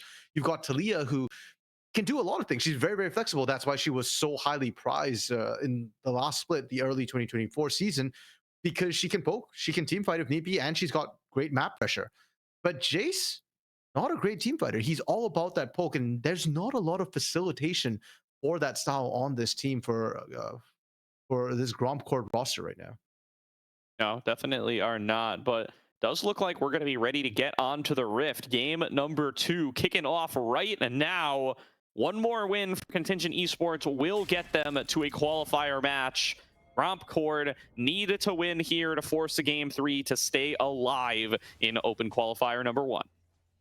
And it all starts with laning, Gordo, because last game, grompcord fell down in every single lane. Contingent found an advantage everywhere. And if that happens with this composition, with a Tristana, with a scaling setup, with an Ornn, who's going to give you masterwork items across the board, if you fall behind, you stay behind. Well, I will say, while that ended up being true at the end of the day, Curfew and at the time Mitchell were able to build up a lead for a period of time in Fair. the bottom lane. War Cyclone eventually came back on the Ezreal, was able to get a little bit more CS, and was able to equalize that lane. Now it's those two, or that one, plus his main starting support, now that they're no longer running the sub, who are on that lane dominant focus. And I do think Walnut is going to be looking to path down towards them. So let's see if that bot lane focus out of grompcord could be the recipe for success that they need. It was a real top lane focus game last time. It felt like everybody wanted to get their respective carry on the split push to be winning in the matchup, and it really ended up being Sandflame on the Kayle for the majority of it. Maybe going to be a different game plan this time around. Yeah, or potentially just going to the mid lane. Right, I think mid lane, Jace versus Tristana is interesting. Tristana very, very safe, hard to punish. Jace, not so much. Oh, hold on, Miracle's still up here. Yeah, Miracle going in for the swap What? here. Roger not ready. Starts the hop. We'll get him a little bit of distance, but he kind of just face plants into the wall, and now he started hop. So I appreciate the fast fingers. I appreciate not starting an ability already, but oh boy, this is going to be kind of tough for Roger. Gordo, this is also looking like a modified lane swap right now. It's a beautiful trick you can use at the center, the fact that she can swap whichever lane she wants. War Cyclone's being left in a 1v2 situation. Realms cancels the recall, so grompcord is not going to try and match that 2v2 situation. They're going to opt for this lane swap when they can't push with the brand. Wow, Roger TPing back to lane, just betting it all on his ability to farm off of just auto attacks. Remember, he started a hop, so he doesn't have the Q to be able to try to clear out waves and farm at long range with. But the pressure from Curfew is substantial. These kind of lane swaps out of Senna are why most teams want to play Ziggs into Senna lanes on the current patch. You want to have that extra turret pressure, and you want to pretty much guarantee that you're going to be able to race through that bot lane turret faster and pick up first turret gold. It's more reliable than your ability to kill in the 2 versus 1, and Roger already getting forced off from that potential dive. Yeah, Walnut's having to path back up there to try and cover right now. Realms is going up as well, but Roger's taking damage this entire way, and in the 3v2, Walnut's taking damage as well. By the time Realms arrives, Roger and Walnut might be low enough that Roger might just have to base again, and this time, he doesn't have TP. Yeah, Realms is going to be here. They are going to take the 3v3 fight, dive forward. They're going to be able to lock down Miracle, or first and foremost, or rather Wenwin, and they do manage to take him down. First blood going over to grompcord. A little bit of over-aggression there from the Contingent jungler. Disaster strikes. Honestly, that should have been a perfect setup for Contingent. Even if they don't get the kill, they get a lot of small advantages accruing, but because Wenwin was under turret on that belly bump, everything goes wrong. Thankfully, on the bot side, War Cyclone's doing a great job right now. It's actually able to match CS, push back out onto Curfew, which nullifies some of that first blood advantage that went the way of grompcord. And now that I'm getting to see it play out, I actually think that going this Senna lane into the Brand bot lane is genius from Contingent. I do have to give them the credit there, because not only, right, is it not going to be able to push down your turrets rapidly like the Ziggs does, but it actually, unlike nearly any other pick in the game, you have to choose between taking turret plates or harassing the bot lane as the Brand, because if you're hitting him with abilities, then Blaze is going to force you to take turret aggro anytime you step up and actually try to hit the turret. Yeah, I don't know if that was their thinking when they saw that, but I fully agree with you, Gordo. It's very, very effective. This idea of, leaving the Ornn alone, and he's going to just be fine. Low econ, plus the fact that he's actually still getting more econ than the Gnar is able to get. Mid lane, heavy trade coming through with the explosive shot. Time's able to answer back, but Realms is there. It's not going to be quite the same. Wenwin has more power, more levels in his pocket, so Went and Realms has to back up. Yeah, the miss of the shock blast there means that Went does not end up winning that trade as hard as he possibly could have.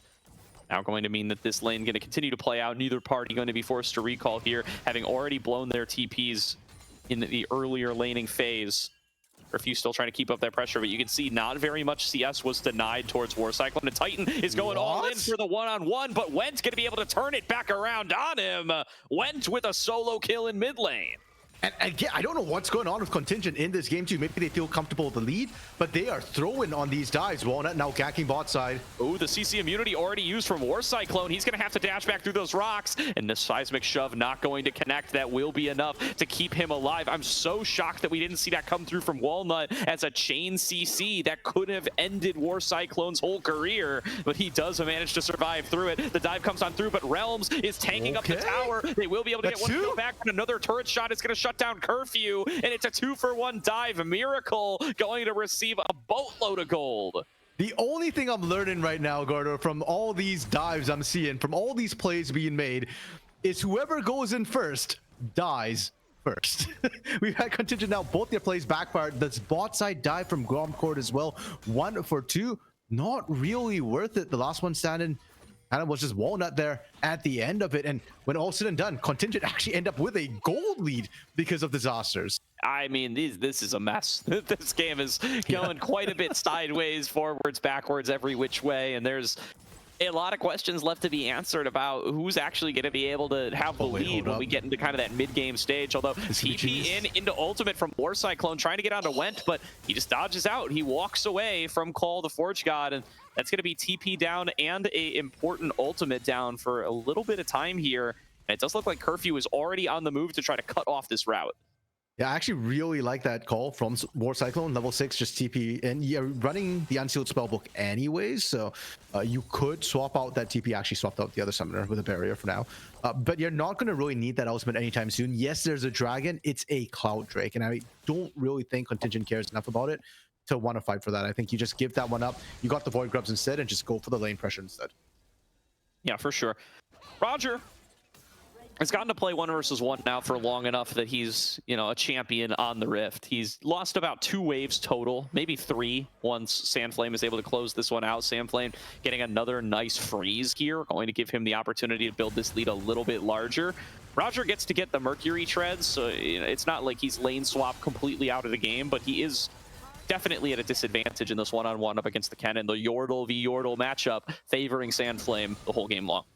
Yeah, Sandflame with the call as well. You're not really playing for the immediate lane strength, so we're able to zone out Roger with the call as well. That's just bonus on top of that. I love that coming from the shenanigans that happened topside. Yes, Wenwin fed over first blood, but Roger was the one to ultimately suffer from everything that was happening up there. Roger had to burn the TP, had to go back again after all was said and done, and wasn't able to TP back in lane, and that's where we're seeing that CS discrepancy, the experience discrepancy form for Sandflame.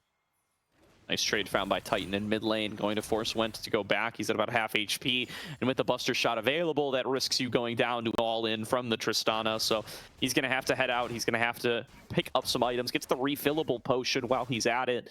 Try to be able to stay in that lane a little bit longer, knowing that his TP is going to be on cooldown more often than not, and that Titan is starting to build up an advantage in this laning phase.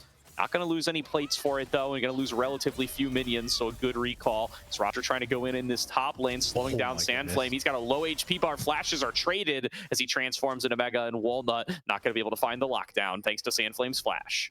And the fact that Walnut couldn't find the lockdown is critical. Weaver's wall is still available. Kennen has no way to get over the wall without the flash, so I'd love to see a regank. Wenwin, though, reading the intention, is going to cover this top side. Has explosive cast for a gank. Win his way on up there, but there is an all-in going into the bot lane as well. War Cyclone taking a fair bit of damage off of those Blaze procs. Does not actually connect with his knockup, and Curfew now fighting, using great value out of that Pyroclasm. Used the Seer stun to stop Call the Forge God from getting triggered, and Realms and Curfew just styled all over War Cyclone. He's going to be going down. Solo kill, or 2v2 kill rather, to Curfew. Yeah, great dodge, a great stun to make sure the Ornhorn couldn't come through. Now, Went rotated down to the bot side, was looking to try and punish Miracle, ends up eating more damage, had to ping for help. He almost went down to the support of Miracle. Good cover them from Walnut, though, means that we're not losing CS in the mid lane, so it's really no opportunity cost at the end of the day for the side of grompcord, and the kill, big win for them. Absolutely. This Brand bot lane starting to really become a signature for the grompcord squad, and yet again it is starting to come up in these 2-on-2 engagements. There is that oh, what is that item called, man? I'm getting stuck on it once again. It's the attack item, or it's the magic item? Resist Sunfire Cape. Yeah, Hollowed Radiance. Haha, I got it right before PVS showed it. But back to having it, going to be giving a lot more resistances over to War Cyclone, and it's going to be a bit until Curfew really gets the magic pen going. So I think that should stop these kind of kills from coming on through, and probably is a signal that Realms should start just trying to get involved elsewhere on the map. Yeah, and we are seeing Realms, of course, roam up to that upside, to those Void Grubs to try and make something happen. Wenwin has a lot of burst damage. Can he steal anything? What was that? Nice little body slam over the wall there from Wenwin. Gets him on the opposite side of where Realms ends up, although Titan taking a rough trade here up against Went, and Went looking to keep this one going, connects the Shock Blast, and is nearly able to take Titan down. That's going to force this Tristana into a recall right as these Grubs are being fought over. 4 Grubs secured for Contingent, though. Contingent will be able to clean up one more, but the Mites will be spawning. They've gotten what they came for. Yep, they just want to deny that away, and Titan didn't fall. Titan is TP. Titan can get right back into it. We're seeing Went kind of answer, but look where the TP is going. It's not mid. All right, now going to be forced back away. It is going to be Titan coming in for the cutoff. Curfew able to flash back to the right side, gets himself Buster shotted back towards the turret. A flash and ghost expended from Curfew there, but it's a small price to pay to stay alive with Pyroclasm available. The dive gets kind of touchy. Like, it can be done, but there's also a decent chance Titan dies. Oh! Realms nearly finding the snag there, not quite getting it this time around as the pressure coming through the bottom lane. Call the Forge God, gonna be able to find this knockup on a Realms. He is left out to dry when flashing back away. Shock Blast doesn't connect, but the dive in from this mid laner Went will be able to pick up 1 kill. It's a 1-for-1 so far in the engagement, and they're looking for some more. They can chase them down with their longer range abilities all day long. Boomerang not quite going to land that slow. Rocks continue to come through from threaded volleys, but Walnut cannot finish off any targets, and it's just gonna be win-win for Realms. Another Shock Blast, though, keeping them low. Roger going for the tech. He uses the backwards boomerang to interrupt the recalls. It has longer range coming back than going out, and they get themselves a kill on a War Cyclone for it. Now Walnut needs to get himself away, and they do manage to do it. It's a 2-for-1 in the extended trade for grompcord. And I love seeing that from grompcord. Gordo, we were talking about for Went on this Jace. Doesn't quite fit the rest of the team composition. He wants to poke. Nobody else wants to. But they set up a situation where the poke is so effective. Multiple low targets under a turret in a stationary position. You just have to stop the backs. And any champion can stop the backs. Roger just did it very, very stylishly. And with that, grompcord finding another small win on the map. Another small lead that they can look to try and snowball this game with. Oh my god, I've been waiting for the backwards boomerang tech to be relevant in a competitive game since the day that NAR came out, RMC. I am so excited to see it. It's happened like once before. I think the Shy has some kind of highlight play off of using the backwards NAR boomerang. Somebody in LPL does, but I got to see it. I got to cast it. I'm thrilled. My day's made. How many seasons? How many splits? Oh, I don't remember when NAR came out, and if you tell me, I'm gonna feel old. So please, let's leave that aside for now. Let's let some mysteries be unsolved. Fair enough. We won't do math on stream. Caster math is notoriously unreliable, so we won't do it. For now, though, when invading in, and frankly, I don't think that's legal. Nope, and it will be punished. Off to jail with Wenwen as he gets taken out. Another kill coming through for Went, who's now 4-0 on the Jace. Been finding plays where necessary, and despite a minor CS deficit, he's really starting to snowball on this powerful pick, and showed in that last fight. He brings a whole boatload of damage and is starting to be able to win these trades up against Titan. Unless you miss Shock Blast, then you do not win those. Caster Kirsten, as always. You know, for this Jace as well, if you get far ahead enough, you don't need a team to set you up anymore. You don't need a composition to play through. You're just about that raw damage, and we're starting to see that Went hit that point in the game where he can do a lot of that. The other big spike I'm really waiting for is the mirror mana on that 2-item. If he can maintain this pace of game on that 2-item power spike, Contingent is really going to struggle. They'll need to hard engage basically as soon as they see Went. And right now, they've not been very successful about finding the engages thus far. Ooh, Titan's kind of caught here. Miracle's coming in for the help, but Went is going to be the difference maker. Coming in from base, they give that kill over to Curfew. 3-1 on the Brand, 4-0 on the Jace. The carries that grompcord cares about are set up for success here, and they carry the majority of this gold lead. Yeah, we can't be just giving these kills over right now. We talk about the carries from grompcord being set up. Let's look at Contingent's carries, because it's Titan, it's Sandflame. And Sandflame had a good 1v1 matchup, but we're starting to hit the point where Nara's not really caring about the cannon. We've got enough magic resist, we've got enough tanky stats. Miracle does not have any tanky stats. Yeah, that's a massive shock blast, and you didn't get to see too much of it because a full shock blast didn't connect, but War Cyclone's taking similar damage. This is full magic resist Ornn. He's got the Hollow Radiance, he's got the Merc Treads, and he's got more magic resist components on top of that. He is getting shredded by Went's Jace, and this is a matchup in hell for Contingent. They've got to get this Ornn somewhere else facing off against the Brand, and as they reallocate those resources, they're gonna lose this turret to Went, and it's first turret gold. But Gordo, if War Cyclone can't handle the poke that Went's putting down, who's gonna lane against Went? Titan hasn't been that successful, unfortunately. Ooh, Realms coming in with a blast cone, trying to get this 3-on-3 started. The dive forward, the burst damage that Went brings to the table is just too much, and Went is gonna fall down. The damage-based Gragas build cannot withstand this Jace burst. When goes down, Went's the one pumping out the damage. Their names, Gordo, are so confusing. Oh man, right did now. I mix them up? Yeah, I didn't even notice. Understandable. I mean, hey, when didn't win, so Went won. When it's a tongue twister, actually.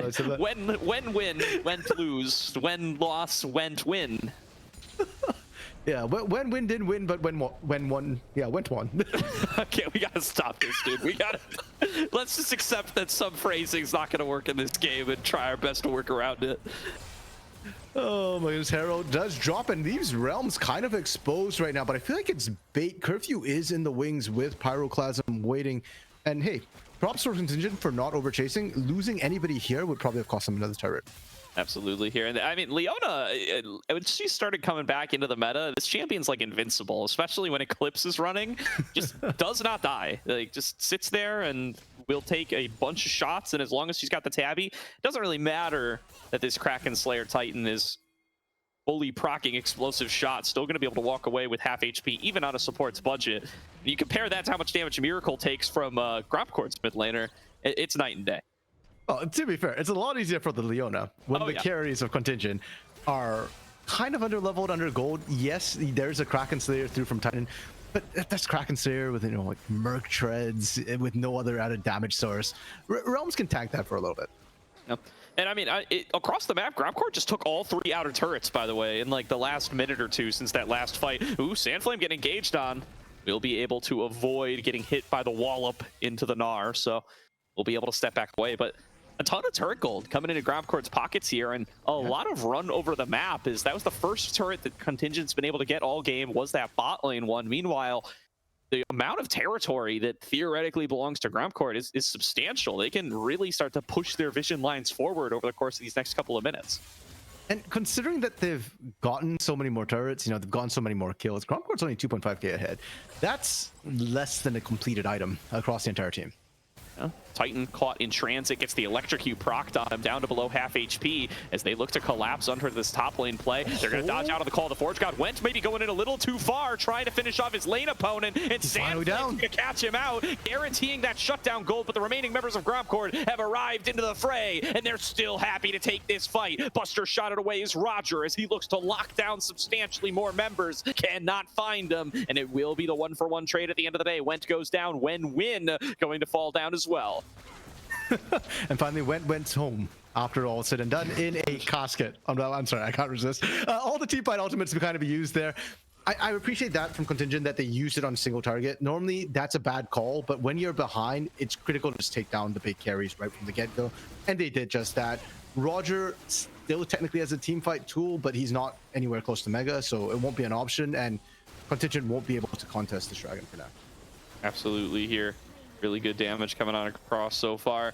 And so far, Contingent Esports finding some closer fights here. I think Wentz got a little too aggressive with it in that last fight. If he can clean things up, you think grompcord's still showing that they are in the advantage state. They've also got 3 dragons, so that Hextech Soul would be a huge boon to them if they're able to secure it here in 4 minutes 30 seconds. Yeah, Hextech's such a powerful soul, and especially for somebody like the went on the Jace, pardon me.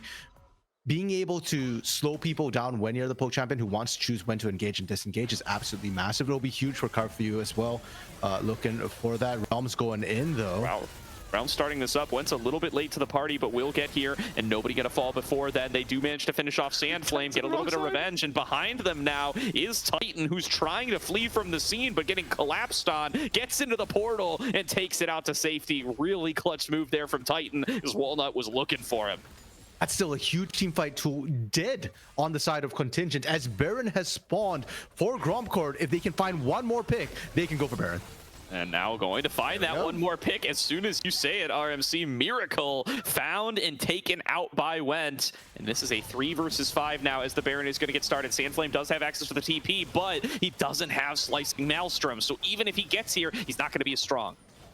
If they want to fight this, Cult Forge God has to go now, but not coming through. Dive forward from Titan. He gets the W out of 2 members, but we'll only be able to trade himself for curfew. When Win's been able to arrive to the play, the Gnar into the wall. They're focusing everything they have on a Sandflame, and Sandflame will be the next to drop. It's a 2 for 2 already. There's going to be the Weaver's Wall as Walnut tries to collapse further, but Win has been able to create the space. And Contingent Esports, they call that a victory. They do manage to stop the Baron.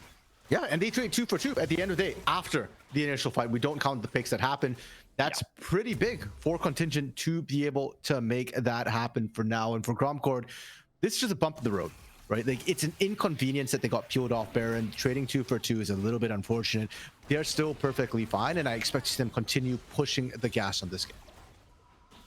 That is what we need to see out of them, because eventually this Tristana is going to start to reap the rewards of her passive. She's going to start to get some ridiculous range on the game, and cannons, one-shot potential, the Ornn items, the Senna scaling, they will all start to come online. And I do like Contingent as this game starts to go longer and longer and longer if they do have these kind of straight-up fights. Right now, while the Jace and the Brand are both ahead of the curve, is the best time to be taking these engagements, and grompcord have not been winning them as hard as it feels like they should.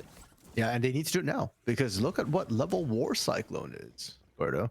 Each masterwork is 1k, and he's gonna start cashing them in soon. Yep, they don't have names anymore either, so you're just going to be able to call them masterworks. No, as that continues to. What was that? I liked the names. Like I like the names. I know it's a shame, and I put some time into learning most of them. now might as well not even exist. Although this is a big catch on a curfew, massive explosive cast out of Win manages to finish him off, and War Cyclone now gonna be able to be taken out by Roger. It's a 1-for-1 with Titan on the wrong side. Buster shot only connects out of 2 members, but the one that he needed to bust away was Went. Went stands, takes him out with the hammer. It's 4 versus 3 on the map, and it is a Baron start yet again for grompcord. Grompcord. And this time without the Call of the Forge God to look for the easy engage. Now Realms isn't that tanky, so grompcord have to respect this. The Shock Blast still hurts though. Yeah, really good damage there on a Miracle. Roger going to be transforming Mega here in just a second. He has access to the Gnar. There's going to be the Weaver's Wall cutting off Miracle, and there's nowhere for this support to go. Roger finishes him off. The remaining members are forced back. War Cyclone has respawned, and Titan will soon. So the Baron is denied, but another pick goes the way of grompcord. And again, Contingent stole out the Baron. This one though, I don't know about call a win. It was what, a 3-for-1 at the end of the day? And grompcord's happy to just kind of sit there, and if that's the war of attrition, if that's the math you're running, grompcord will take that on repeat every time you spawn. Dragon coming up in 35 seconds. Ignore the Cloud Drake. That's not Cloud. That's Hextech. And this one Contingent has to show up for. Yeah, here comes Wenwin on the cutoff. Roger going to be able to fall back deeper into the lane, and Titan now going to be the target for Realms. Diving forward, going to be able to find the Zenith Blade, but no follow-up available. Titan does buffer it with that rocket jump and will be safe for the upcoming battle. Titan's not been having a good game, Gordo. It's kind of unfortunate because it feels like Titan tries to TP, tries to help the team, and keeps getting cut off from the rest of the team. And with the Tristana, yes, you're mobile, yes, you've got escape tools, but you really want to be playing front to back Realms with a Great Flash. Yeah, needed to use that there. Would rather be using it to engage, but you got to make the calls where you got to make them, and there's going to be the call of the Forge God. They want to focus down Realms. Okay. They dump so many ultimates onto this support, and they still lose a lot of HP on Miracle. Buster shot back away from Titan, as it's now a 4 versus 5. Flash over the wall was required from the side of Went to be able to stay safe, and that Dragon will be successfully stolen away. But what about the follow-up fight? The poke damage still connecting, but it's only finding War Cyclone. Sandflame able to create the distance, and this is just a full-on win for Contingent. They get 1 kill for 0, and they take the Dragon. This is a disaster scenario for grompcord. Yeah, definitely not what they wanted to see. Contingent as well managed to get the mid outer turret from just minions, which actually facilitated their escape corridor. The fact that they could just kind of run up top in that direction meant that grompcord couldn't cut them off, and Contingent, they've just made a heist. Yeah, I mean, Realms gets picked, and they just can't get their fight lines right. They wanted that Dragon, they wanted that soul, but they're so squishy that they get forced back away. And now Contingent Esports, they get themselves 4 more minutes just to scale freely, despite how strong grompcord are on the map. And feels like they're just getting weaker all the time. They really need to be able to put all the pieces together and find the kinds of fights that they need. They need to win harder than just getting 1 or 2 picks, because it hasn't been enough for them to be able to close out. Walnut getting off on the wrong side perhaps with this wall, but they will be able to melt him down anyway. Sandflame not going to be able to finish off the kill. Explosive cast got a win, has the burst damage, shades of Season 1 Gragas as Walnut hits the dirt. And that's actually super important, because Walnut off the board means no smite, means no Baron threat from grompcord. And it feels like that's been the setup they've been aiming for this entire time. Contingent getting a little bit greedy. They get the inner mid turret. Can they get back out? That's the question. Seer coming out to slow them. Look at this bounce coming on through from that Pyroclasm, but Titan carries it over the wall, gets it onto the Wolves, and prevents it from doing too much damage to the Contingent squad. They're going to choose to focus onto War Cyclone. He doesn't have access to the Flash. He does have an Exhaust, but I don't know if that's going to be enough to get him out of there. Gets the recast off of the Call of the Forge God, but Went will be able to finish off the kill. That's 40 seconds. No Ornn on the map. And right now, these tanks for both these teams are so important. We saw what happened to grompcord without their front line. The same thing can happen to Contingent. And even worse is we've seen this before. War Cyclone's Call of the Forge God is the big engage, the big tool to punish grompcord on the Baron. It's not there. Now Sandflame has to run in, and Sandflame has no flash. Yeah, they're going for the Baron play once again here. grompcord yet again find themselves in an advantage state, and yet again are going to try to push for more using this Baron. Roger is just transformed. They're going to try to take the fight out of Wenwin. The Gnar comes out too early. Wenwin able to survive through the stasis, but will go down anyway. Sandflame coming in on the flank, going to focus that ultimate on towards the side of Went, and does manage to take him out as Titan is leading the charge. Realms dives further in, but he gets bailed out on by the rest of his team. He will drop down to Titan. It's a 3 versus 3 now. Walnut at full HP, but you just can't get in on this Baron, and yet again, Contingent Esports are able to stop the worm. Good, I love these teams, man. We start with organized gameplay. We start with the team getting a lead, and it always seems to devolve into this back and forth, this on a knife's edge style game. Just like last game. And Contingent, they are holding on by hook or by crook, and the skilling is starting to kick in. War Cyclone already one masterwork, should be getting a second one as soon as he can get some experience under his belt. And Contingent, yeah, the scaling. Thank you, PVS, for showing that Miracle is also slowly scaling back up. 4, 3, and 5 has been doing a lot of quiet work this game as well. And they just need to be on the same page coming into these fights, right? There's multiple times now where Realms is looking for a pick where the rest of the members just aren't really ready for it, and it just results in him going down without the rest of the team available. Went kind of in a similar position at the start of the fight, gets cut off from the team by Sandflame's ultimate and just gets soloed out, and it's just not enough for them to be able to find a way to come out on top. I'm losing my mind here, RMC. I can't do it. I'm right with you right now, and if you're a fan of these two teams, good luck tonight. You're getting some cardio because of the way it's kind of going down. And Gordo, I'd argue that sure, you know, grompcord might not be fully on the same page as a team, but the two teams are on the same page in terms of what they want to do. The Baron has been the focus for so much of this game. The Baron has been the throwing point for so much of this game for both these teams. Ooh, a big value out of the spell shield there, out of Miracle, as he takes a big shock blast and shrugs it right off. Went now with the Muru mana completed. Gets a brutalizer on top of it as well. Is just so heavy on the damage when he's able to connect these shots. But the builds starting to come through for Contingent are making things easier for them. There are some items with armor available for War Cyclone now, and as that extra spell shielding making a big difference here for Miracle up against the heavy poke.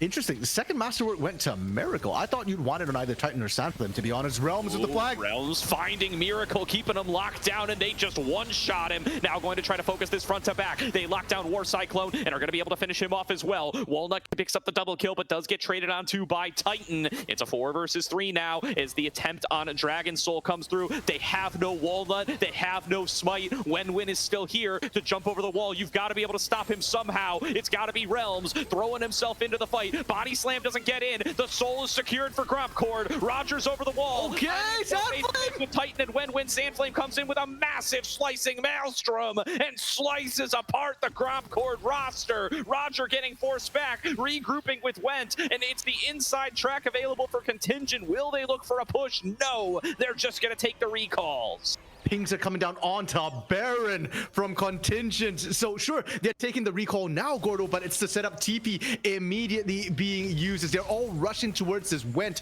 Roger, can they stop this? Remember, Roger just went from Mega to Mini. He will not have Mega Gnar ready and available for this attempt.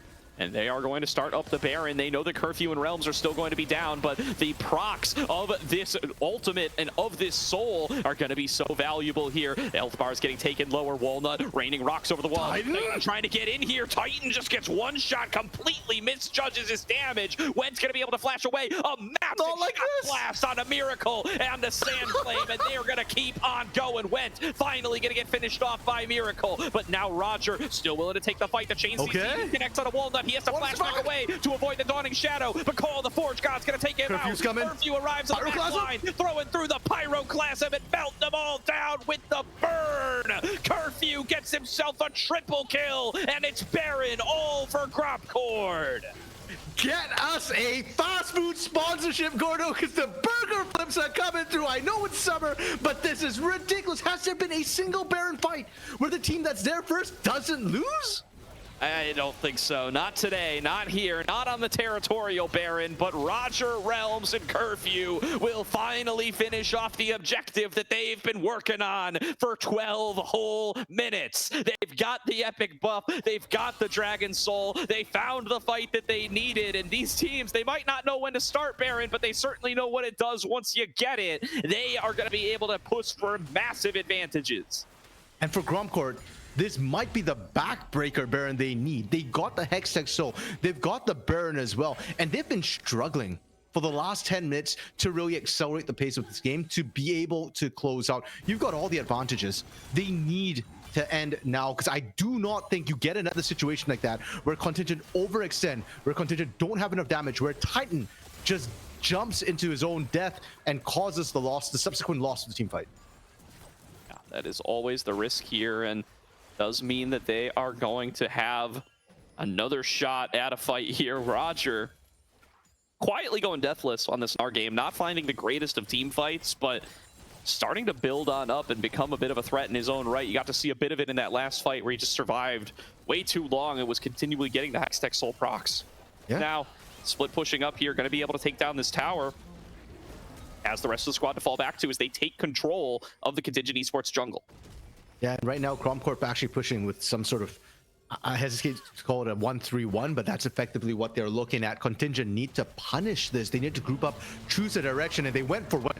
Yeah, Went going to get forced back away. He gets back into the team, and he's got no flash. He's going down. War Cyclone secures the pick there. They start to focus on towards Titan, but he is going to be able to buffer and get himself out to safety. Roger took a second turret. Here's going to be another one falling down, but grompcord, you guys cannot push for too much here, guys. You're at a numbers disadvantage. Gonna have to fall back away here, as here comes Wenwin and Miracle on the flank. They slow on up Realms. Roger arrives to the fray. He's going to get knocked back immediately. War Cyclone is here. Wenwin goes into the stasis. They're going to try to shove it back in one shot. If they do manage to do so, Walnut gonna be able to pick up that kill, and now it's a 4 versus 4. Over the wall comes Titan, trying to focus down Roger, but he's just a little bit too tanky and can survive the explosive shot with the Sterix gauge. 4 versus 4 on the map. grompcord can successfully find their disengage, but they still want to keep this siege going.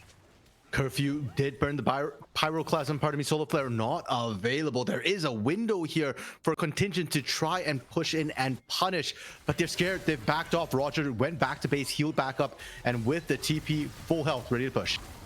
Slow's coming on through on towards Realms, but War Cyclone might just be the focus. He gets stunned up again. They throw down that solar flare, and they're not going to be able to lock anyone down for it, but they buy the space they need. They take down the inhibitor, and now a little bit of a split pull from grompcord here. Roger wants to go up and work on the top lane inhibitor. The remaining member is going to come down and focus on this bot lane. They still have access to the Baron buff. The inhibitor is going to fall down. Miracle gets one shot. Went going to be able to create the fight win that they need. Realms getting focused down, but it's a triple inhibitor for grompcord, and Realms is still alive. They're continuing this fight. Pyroclasm bouncing across the team, doing a boatload of damage, as there's going to be the proc, there's going to be the shock blast, and the full range of the grompcord team comp pulls off in droves. They are going to tear apart Contingent, keep the siege going, and grompcord want a game number 3. There's no chance in Contingent from stopping the full 5-man squad. Pillar of Flame burns them to the ground. grompcord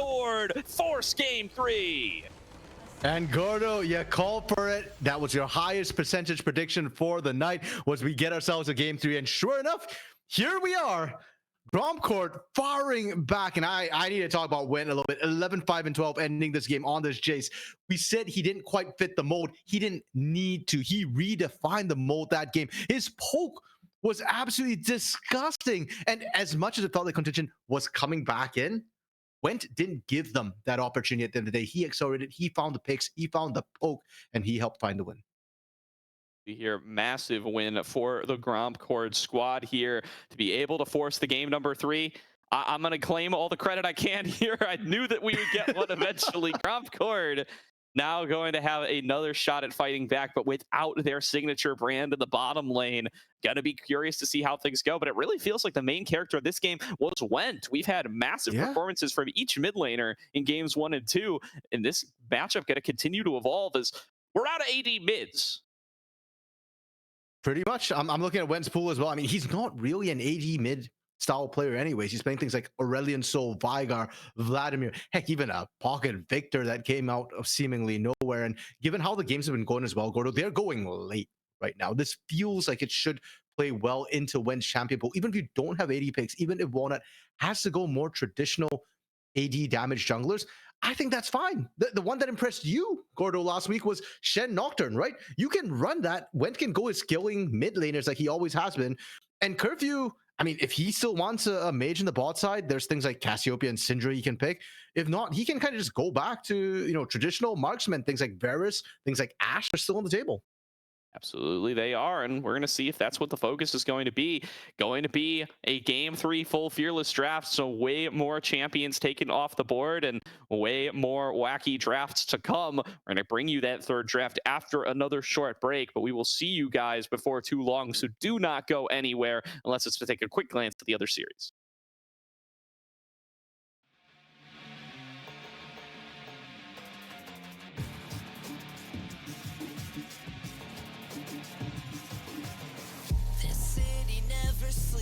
Chemically brought down on its knees with every breath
I feel it in my bones. A spark to lead us through the shadows. But can I fight the way before me? It's coursing through my soul.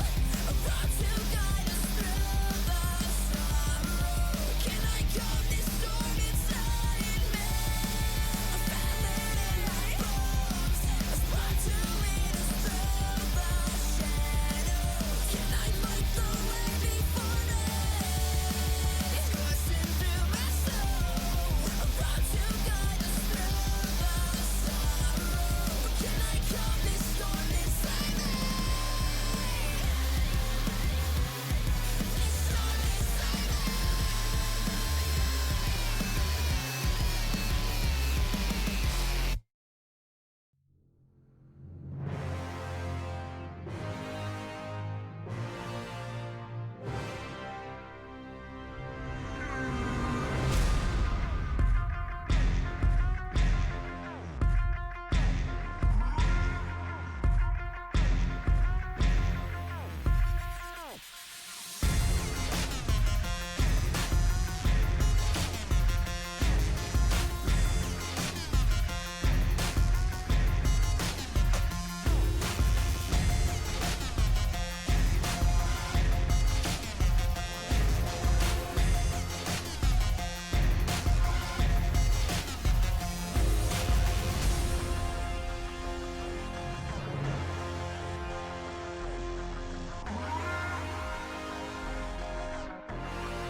You're the rain on my happy days. Dark cloud, you're the storm in the rain.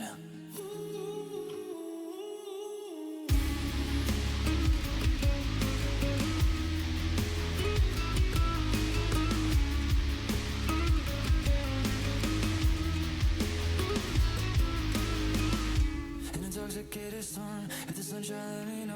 All my thoughts move in the darkness of pouring down of a storm. My soul is. Should I pretend like we're just dancing in the sunlight? And I'm done waiting every day until I realize you're the rain on my happy days. Dark cloud in the stormy rain.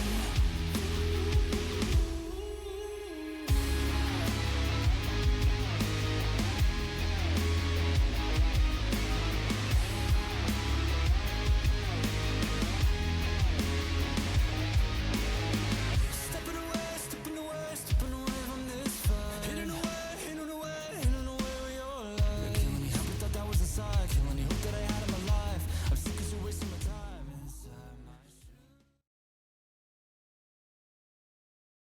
Welcome back, everybody, to tonight's broadcast of the NACL Open Qualifier Elimination Group C match between grompcord and Contingent Esports.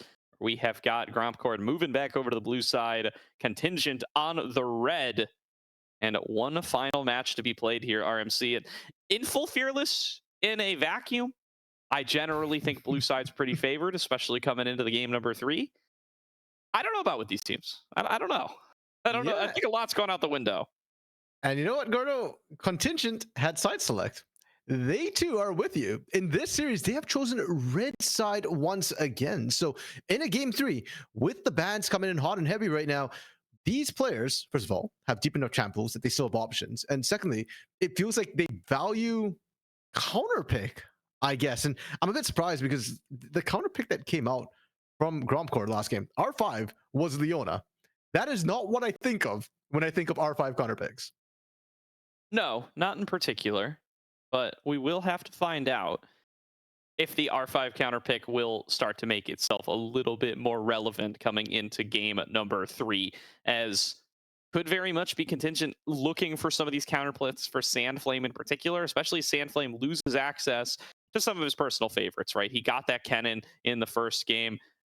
He got to get the Kale as the big R5 counter pick in game number 1. Maybe we get to see something a little bit more in the Kale department than in the Kennen department. True, that's fair, and I do think that Contingent did use that R5 pick quite well there. Now, for Sandflame, if we're talking about Shampoo a little bit, right, the Gragas got played as well, something that he's been playing when Win played it last game, so he won't have that available. The Gnar actually got taken away by Roger last game, so we're looking at what he's played in the OQ so far.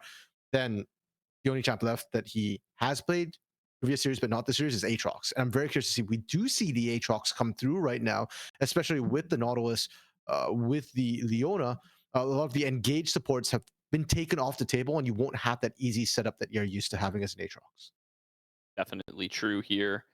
We do find ourselves looking at quite the list of disabled champs coming into game number 3 here, as Full Fearless will always give you. I think most notable are going to be the AD mids and the AP junglers. We've lost out Lilia, Talia, Maokai, and Gragas. We've also lost out on Corgi, Jace, Yone, and Tristana. So I wonder if this is going to force us into some more traditional territory. With grompcord, Gordo, I'm going to say no. At least I don't want to see traditional carries or traditional roles coming through from grompcord. They're so fun to watch with their champion pools. It's worth noting as well that in round 1 for both these teams, both their games were 2-0. So we haven't actually seen a game 3 from either of these teams right now, and I don't know where we're going to go. Game 3 is a clutch game. This is an elimination match. So if you have any cards up your sleeves, now is your time to start playing them. Absolutely, yeah. And we've seen a lot of cards. We've seen whole decks up sleeves in today's series already. There's been quite a few coming out. Not all of them have been aces, all right? Some of them have been like 4s and 5s, but there's been quite a few cards pulled on the day. And I think there's more cards yet to be seen for certain, especially coming out of this mid lane, right? We didn't get to see the Vigar yet out of grompcord. I think that's a pick that Went was able to do pretty well with. I do think that these bans towards the main champions are going to continue to be a big focus. So it's going to be very cool to see what is going to actually be the priority coming on forward. As there's not going to be a Rumble. We're almost 100% sure there's not going to be a Kled. So what is there going to be once those bans continue to come through? I mean, Vladimir has played in multiple lanes by these teams. Aurelion Sol could potentially come out. Titan a much more traditional chat pool, so things like Ari. When it's time, I mentioned Ari specifically, Gordo, because of his play with the Tristana last game. I feel like if you were playing an Ari and you made those plays, you survive. When you're a Tristana, you get one jump unless you get a kill. You jump in, you didn't get a kill, you're not coming back out. So if Contingent want to continue playing this sort of fast and loose style that we saw in game 2, I would love to see something like an Ari come out from Titan. Absolutely here. And shout out to 7 Chakras for coming on in with the raid here. Welcome aboard for game number 3 of OQ1 Group C elimination match here for the side of Group number C, or for the party of Group number C. grompcord or Contingent Esports, one of these going home, going to be fallen on down for 13th through 16th place. The other will have a shot at that top 8 bracket stage. And I'm going to be so sad no matter who loses here, Gordo, because both these teams have been so fun to watch. They are so incredibly scrappy, and mechanically there's been a lot of good plays. Now, macro-wise and decision making, that has been sus as the game goes on, but the individual mechanics have been really, really fun. Yeah, I think that's definitely true here as we get into the draft once again for a final time tonight. Contingent Esports going to take away that Udyr to start things off. Nope, that's grompcord on the blue side. Oh, you're right. That is grompcord. I was warned about this. We have the wrong teams in the draft law. I'll get used to it. I'll learn. Yeah, you know what? It's the Udyr ban. It's been coming out consistently from the side of grompcord. I'm guessing more targeted at Wenwin than anybody else. And so far, the bans have stayed the same. So it remains the same. Then grompcord probably going to ban the Udyr, the Ashe, the Twisted Fate, whereas Contingent will be looking at the Rumble, the Kled, and the Zyra. Yep, that has been pretty true throughout the entirety of the series so far, and now we're probably getting back to game number 1 sides, so we're probably getting back to game number 1 bans. The exception, of course, being that Senna that grompcord did ban away on the blue side in game number 1. Now no need to do so. It has already been restricted. The Zyra ban coming through second, maybe giving us a little bit of a lifeline there, RMC. Maybe, just maybe, we could get to see the Kled. Okay, and that's the change up. They've gone with a sideless ban instead of the Ashe and Gordo. They are blue side this game, which means grompcord could potentially, yeah, first pick it. What else is that high prior right now, right? Yeah, I mean, for sure. And now you got to choose. If you're Contingent, ban away the Ashe, ban away the Kled. They choose the Kled. Yeah. This could be a big Ashe pickup for Contingent. I think it's an easy choice, personally. Let's see if they agree here, RMC. And if they don't, I'm very, very puzzled, because at that point, like, grompcord just gets to pick that for free, right? So surely we're going with that. No, Gordo, they exceed expectations again. They go with the Aurelian Soul. And you know what? That's fine. We kind of predicted that Went would eventually go to that or the Vigar. Yeah, absolutely. I mean, Went going to be the ones who get to pilot it now. And we'll see if he's going to be able to perform on it. They did play it previously. Let's see if it ends up paying off for them. There's going to be the Lucian Nami as the counter selection from grompcord. So, I mean, Ashe still up and available. Yeah, and Miracle and War Cyclone in terms of this Lucian Nami. We've seen Lucian actually go to mid lane more frequently in recent days because of the sort of pack changes, the 80 carries overalling the mid lane. But when you're picking the Nami this early, there is nothing to hide. You are flat out saying, we are running that strong bot lane. And I don't like it into Ashe, because I feel like one volley from Ashe and she just walks away scot-free. Yeah, I think it's an excellent pickup against it here, and grompcord are really setting themselves up for success in the bottom lane, being able to get this high priority champion on the 3rd rotation of picks, and the Rel still going to be up here. Looks like they want to lock that in as they're engaged. So some nice front to back team fighting here, looking very strong for grompcord coming out of the first round of picks and bans. Yeah, with the Leona and the Nautilus gone, it feels like we fall into the next tier of engaged supports, which is the Rel.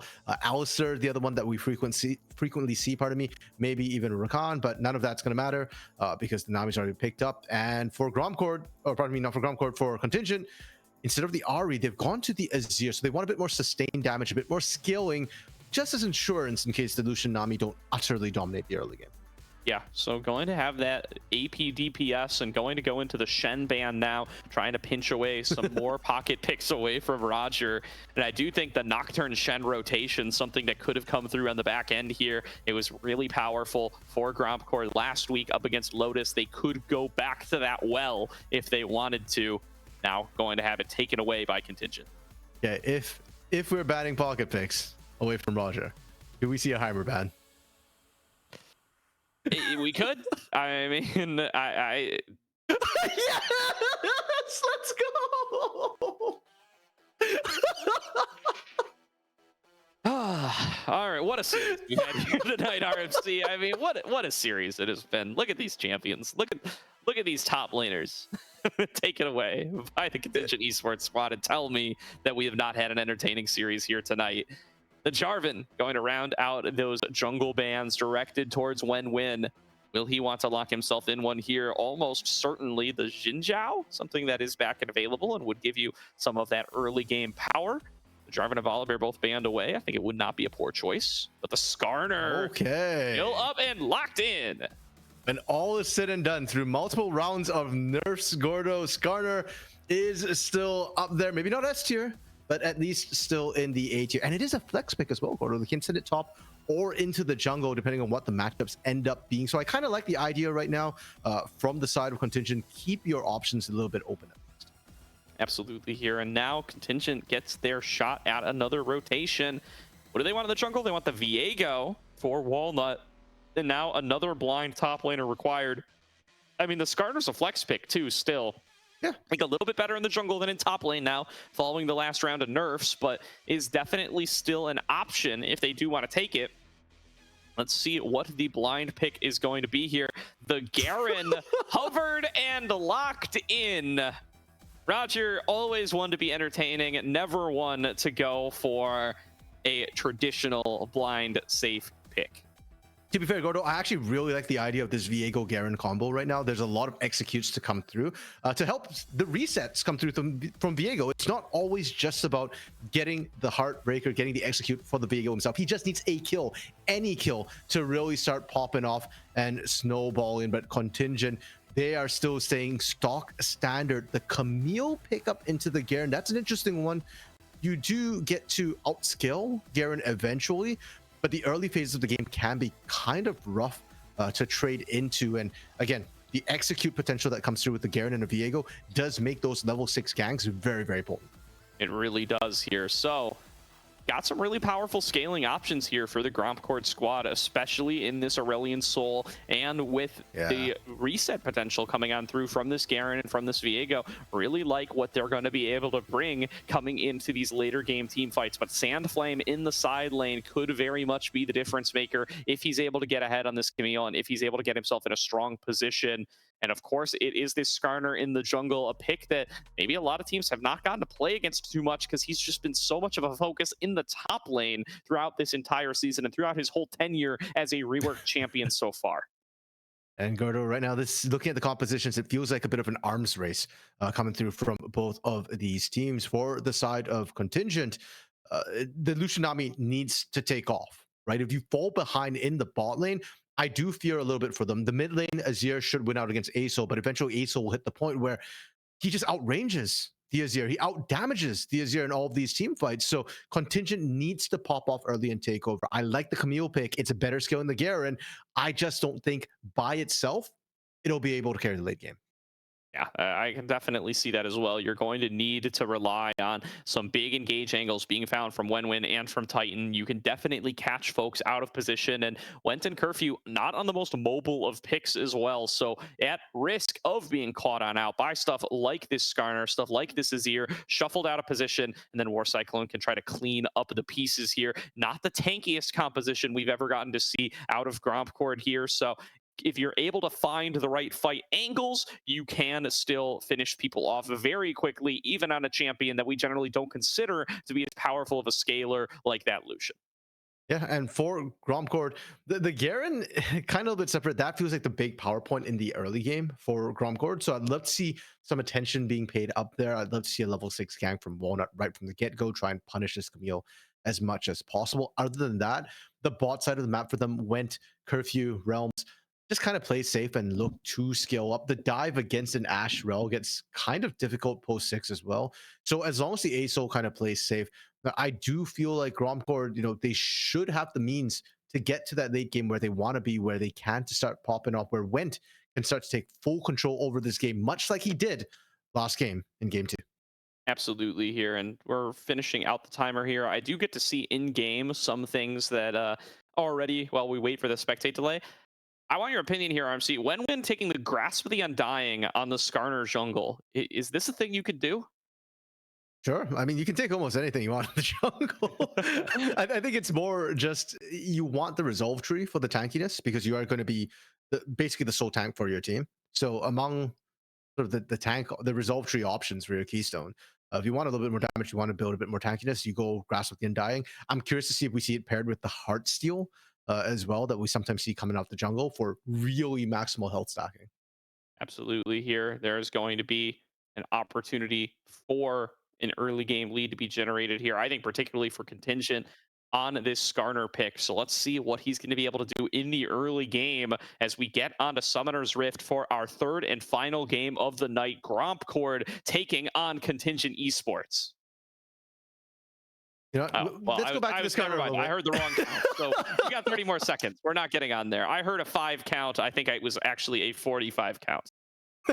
Fair enough. That gives us time to talk about that Skarner pick as well. And one of the nerfs that sort of did come through was the percent health damage, the scaling damage that comes off of Skarner as well.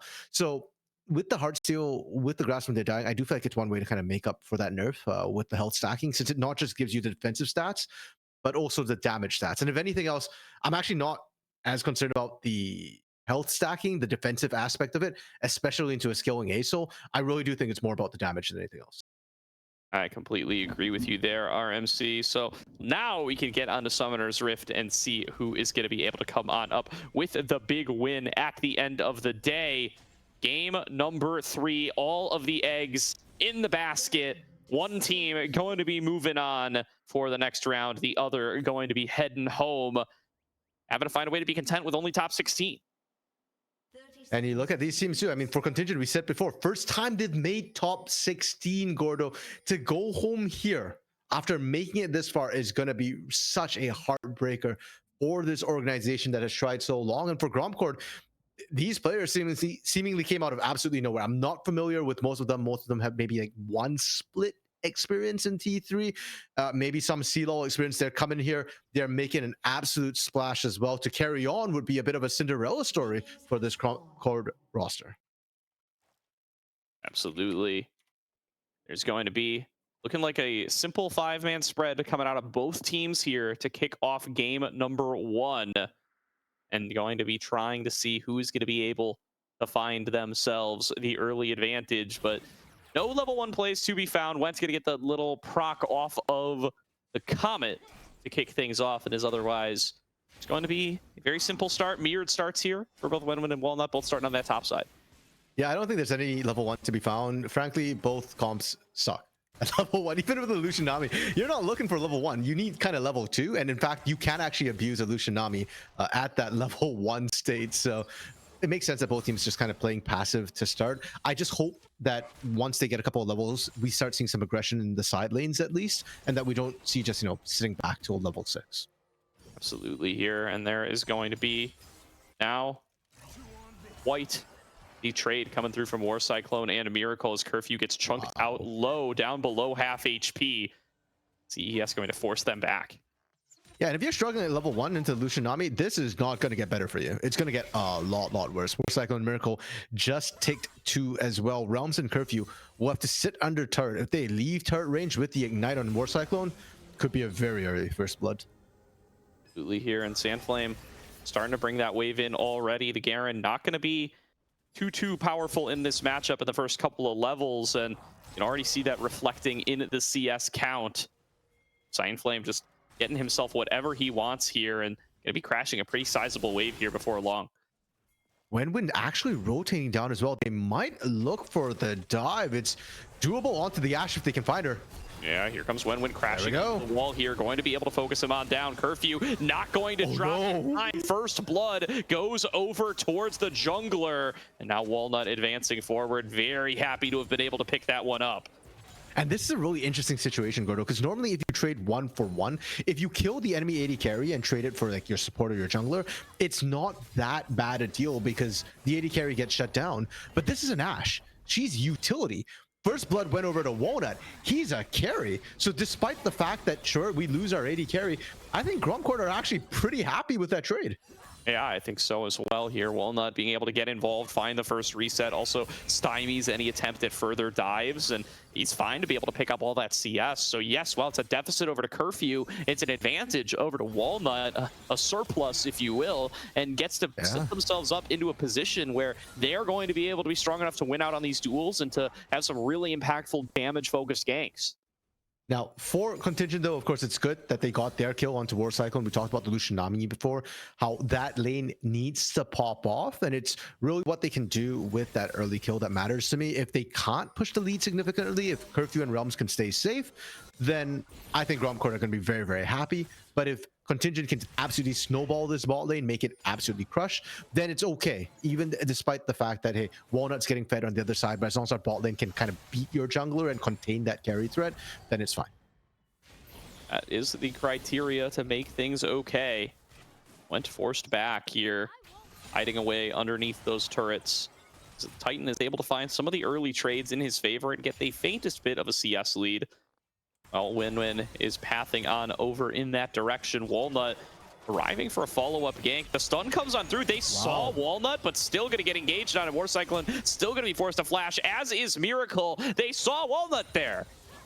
Yeah, and it wasn't about Walnut, it was about Realms, right? Realms getting the beautiful engage onto War Cyclone. Maybe they were too fixated on the jungle gank, and now Flash is blown from both War Cyclone and Miracle. They've got to play a little bit safer. A lot of vision getting cleared out right now by the side of grompcord. There are still wards to spot them, but you won't see a gank coming from lane. Yeah, and it's going to be dangerous to go and refresh those wards too, now that Miracle doesn't have access to that flash. Going to have to do their best to find the angles where this is going to be safe and possible. As Wenwen looking like he wants to dive the top lane, but the recalls come on through from Sandflame, and he's been on vision on that Tri-Brush for a while. They know that he's taken away this Gromp. Yeah, with the Garen passive as well, Roger's kind of just healing and ticking back up anyway, so that gets kind of difficult to dive. But touching on the top side, Roger actually surprisingly not finding any sort of lead, is actually down roughly about 2 waves right now to Sandflame, and that is huge for Contingent. We talked about how this Camille could be that late game threat that Contingent needed. It's their best scaling piece effectively. I know Azir scales and damage, but with the range differential, it's going to get hard for the Azir, whereas Sandflame's engage, the snap hook shots could be huge. Absolutely agree here, but maybe not going to get that much time if Walnut keeps focusing the bottom lane. Flash in from Went to start focusing down these bot laners. War Cyclone gonna drop. Falling Star comes through, not even needed, as a second kill is finished up for Walnut, and it is 3-1 grompcord. And I love where the kills went. They went over to Walnut, like we talked about, carry, and Went, the biggest scaling carry on the side of grompcord. It's a very efficient, effective roam. You get the kill. Now, they didn't go for Dragon, though. Despite the fact they got those kills, they got the pressure. The pings are coming down now, but it's the side of Contingent that's pinging it, and Contingent got Void Grubs. They can get Dragon to boot as well on these timers. Absolutely can. Gold is going to be equalized there, so across the map, despite the CS discrepancies, those kills making them up for the grompcord crew. That first Dragon up, but not being started yet. Meanwhile, the first 3 grubs did go over to Wenwen, so they're getting themselves some of these cross-map objectives while grompcord are still focused on cleaning up these ganks. And Wenwen just power farming right now. Walnut's getting nice leads in terms of kills and assists, but Wenwen is getting the experience now. Level 6 has the Impale available. I'd love to see another gank come through. I mean, Skarner ganks are very effective. We saw it down bot. At level 6, you've got even more CC instead. It's Walnut waiting in the wings for yet another potential gank. Yep, he is going to get spotted on this control ward as he passes on by it. The question is that going to even make a difference? Curfew and Realms may be getting close to that level 6 mark here. Going to be staying tuned for that one if they are able to do it. The wave is pushing on in towards them, but Walnut's already coming up on the play. He's moved over for Titan. Ooh. Doesn't connect the stun, and that does mean Titan's going to be able to walk out of this perfectly safe. And that's a lot of time that Walnut spent down there, not farming, not getting camps, not getting anything. And is he finally going to start up Dragon by this time? If he does, and if he doesn't have backup, he could just be a leash for Wenwen. He's just going to take the scuttle for now, walk away, and grompcord. Yeah, their jungler is actually behind from a great start. Yeah, definitely looking that way. We're all starting off here. Or maybe not. I thought Sandflame was really going to try to extend that trade a little bit further, but just gets the tactical sweep.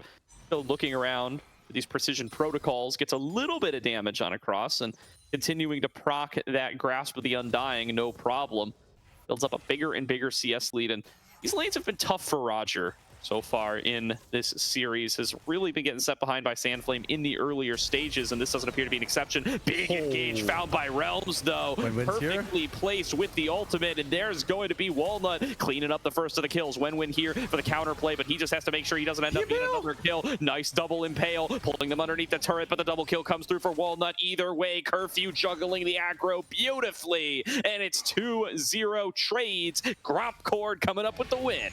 I feel like the Impale almost backfired, right? You pulled them towards you a little bit, and sure, they're tanky enough that they can tank that up. Beautiful play from grompcord. Walnut's patience finally rewarded with those kills, but on the other side of the map, Roger in this isolated 1v1 continues to suffer with no sort of hope in sight right now, and I need to see Walnut go up there to help out soon. Again, double executes. Yeah.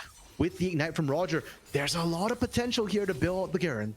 There sure is, and Walnut is now so strong, right? Walnut's 4-0. He's got a whole boatload of items. He's already got the Kraken Slayer completed. When he shows up there, he's going to be a big damage threat towards Sandflame, even while down in levels, and Roger's going to be able to help out there. but you just need to actually find the time to dedicate over there. And instead, they're going to try to pick themselves up their first dragon. They're going to continue to make the game about shutting down War Cyclone and Miracle and putting Curfew and Realms into a position where they have a perfectly safe laning phase, while Walnut just reaps the rewards of the gold of the kills.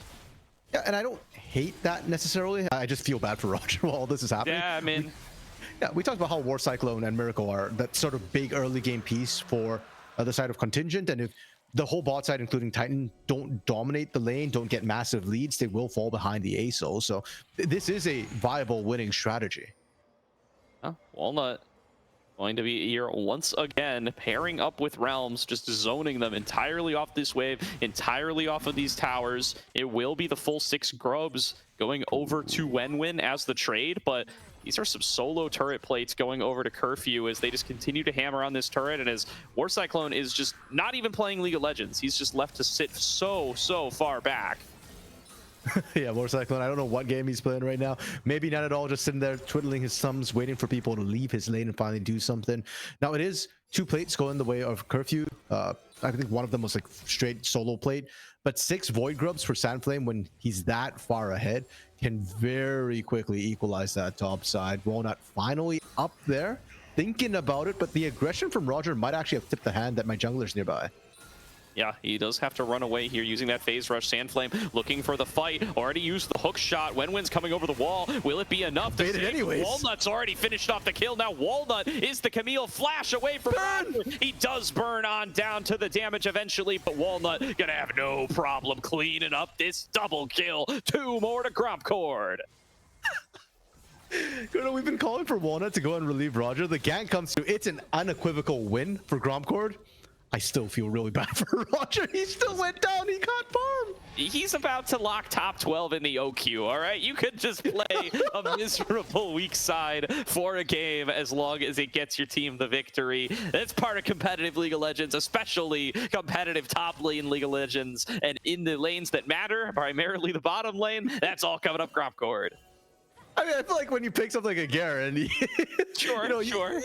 You want to be doing something, you don't want to just sit back and get carried by your team to the top 12. That's when you pick Ornn, picks like that, or you just sit back and skill. Pick a Nasus or something at that point. But hey, again, Walnut's accelerated so incredibly far right now. 6-0-1. He had the first legendary on the map with the Kraken Slayer, and we talked about how Wenwin might go Heartsteel, did go Heartsteel with Grasp from Dying for the health stacking.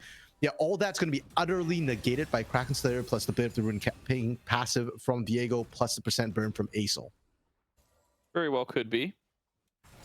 Going to be Acel cheating his way up towards top here. He's just making sure he goes back into fog every time he clears out the minion wave, but could be indicative that they do want to send more folks up to the top lane. Wenwin is in the area as well, potentially waiting for that Rift Herald spawn in a minute, but maybe also just going to try to keep some pressure on towards Roger. Hiding underneath the turret. Here comes the dive out of Wenwin. There is no relief coming, but there's no wave. They don't actually get to pull off the dive, and they're forced back away. But they don't take any turret damage. Okay, they took 1 turret shot in Sandflame. But other than that, the Void Mites actually tanked everything up. So Wenwin gets in, gets out, scot-free, clean, and he can just repeat that gank over and over and over again. Yeah, and no reinforcements on their way. Instead, it's going to be a gank towards the bottom lane. Enchanted Crystalero connects onto Miracle. He is done for. Goodbye. As Sandflame going to be able to finish off the kill on a Roger on the top side and do their best to equalize for Contingent Esports. But this turret falling lower and lower in the bottom lane. Curfew and Walnut about to secure first turret blood for the side of grompcord. And it's a close one. Gordo, the 6 Void Grubs with Sandflame was doing so much work in the top side. It took Walnut and Curfew to be able to beat that one out. But beat it, they do. Gold favoring grompcord right now. They're going to be in a real comfortable position. Herald did just spawn, though. And for all the attention grompcord put into the bot side, they have no way of responding to this top side play. None at all. And the Rift Herald going to be the focus here. Contingent Esports looking like they will be able to take this one down. Realms going to be the first one here, but I don't think Realms can really do anything. If anything, I've got to be nervous about Titan shuffling you back in.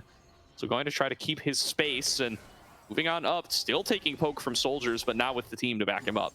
I actually really like that from Realms because there isn't the vision from Contingent to know who's in the area necessarily. And when you see Realms playing that aggressively, and you don't have eyes on Went, you can't help but think in the back of your head that, wait, Walnut and Went must be nearby. They're baiting us for the engage. They weren't, but Contingent don't know that. Yep, just playing on the edge there. Can give that credit over to Realms, perhaps. And does mean that Titan's not actually going to go for much of anything. They did pick up that Rift Herald, though, so an opportunity to get themselves a second tower. This gold lead from grompcord, it looks good, but it's not irrecoverable for Contingent Esports yet, especially given that they have been able to find themselves a space to play through in that top lane. Dragon immediately on spawn, though, going to get started up by Walnut, and he should be able to solo this one pretty quickly with how much gold he's got in his pockets. Yeah, and same thing with Herald, right? The fact that grompcord was already set up on that side of the map, Contingent invested so much in Herald, means that Contingent can't really contest the Dragon. And it feels like the map has been split vertically for most of this game. Curfew, Realms, and Walnut dominating the bot side, Sandflame and Winwin dominating the top side of the map. We're starting to see the lane assignments being shifted out with Sandflame bot side. I'm actually really curious to see if we continue seeing the Roger matchup into Sandflame, or if we try and send Went maybe down to the bot lane where you can just kind of wave clear from safety with the Rylai, stay away from the Camille poke. It's a good question. Curfew was just fishing with an enchanted crystal arrow up towards the top lane, did not end up connecting. That is going to be on cooldown for a little while. And here comes Went, looking for the engage. He's got the falling star. This is the big ultimate as well. Huge damage comes on across, but there's not really an engage found. And pulled underneath the turret is Walnut, forced to flash defensively. And grompcord with a messy engage, just trying to throw every ability they've got in the mid lane, and it doesn't come up with a good result. Yeah, and you look at what Contingent did, right? They're 3v4, 3v3 in the mid lane holding this. Sandflame gets a turret down bot, gets to continue that push. Titan is topside just picking up wave after wave as well. So for grompcord, the opportunity cost is very high for these attempts, and the gold lead they had, I think they're up like 1.5, almost 2k gold lead. It's pretty much dead even again. And the Sky's Descend being used there too. Went. Gonna be a while before he gets another chance to use that tool. And it just results in pretty much nothing. You really feel like you needed to get Realms into position to lead the charge there and at least avoid blowing tools where you didn't need to, because Walnut's down Flash and Went's down Sky's Descend. Really, really not great stuff here from grompcord, and it does mean that the gold lead's going to shrink substantially. Yeah, and look, you want to do that once, that's fine. I think it's worth a shot when you've got a lead, but now that the lead's evaporated, I would like to see a bit more measured tempered play coming through from grompcord. Good news for them though, Baron doesn't come up for like 2.5 minutes, and it's unlikely that'll be the critical fight. Dragon comes up in 3, so there is time for Went to stack up the Stardust again and look to try and get that big Sky's Descent. There definitely is. Do note here that Contingent Esports, they've moved Sandflame down to the bottom lane, so this is now the side of the map that they're strong on. They're going to throw down that Rift Herald in mid, see if they can take themselves the whole turret, but members of grompcord are showing up in time. Not going to be able to punish Wenwin for riding the Herald, but the turret does still stand. Going to throw down that center point for the Aurelion Soul, clear out the wave, and not going to be any chance for Contingent to actually finish off what they came here for. And because we are past the 14-minute mark, it's either take the turret or don't get any gold. I think Went is more than happy to just pick up all that CS there, all that Stardust. Wenwin going deep right now.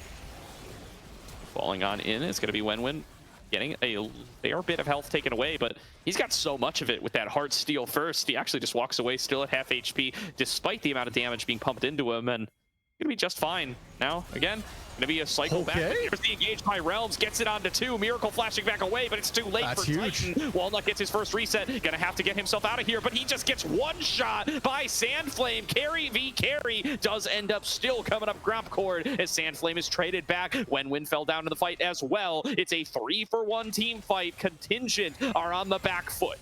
And normally, Gordo, at this point, War Cyclone and Miracle should have won their lane, and that means normally they'd be able to clean up. It's perfectly fine for Sandflame to kind of just throw themselves in and shut down the hyper-fed Viego, who was, what, 7-0-1 prior to that fight.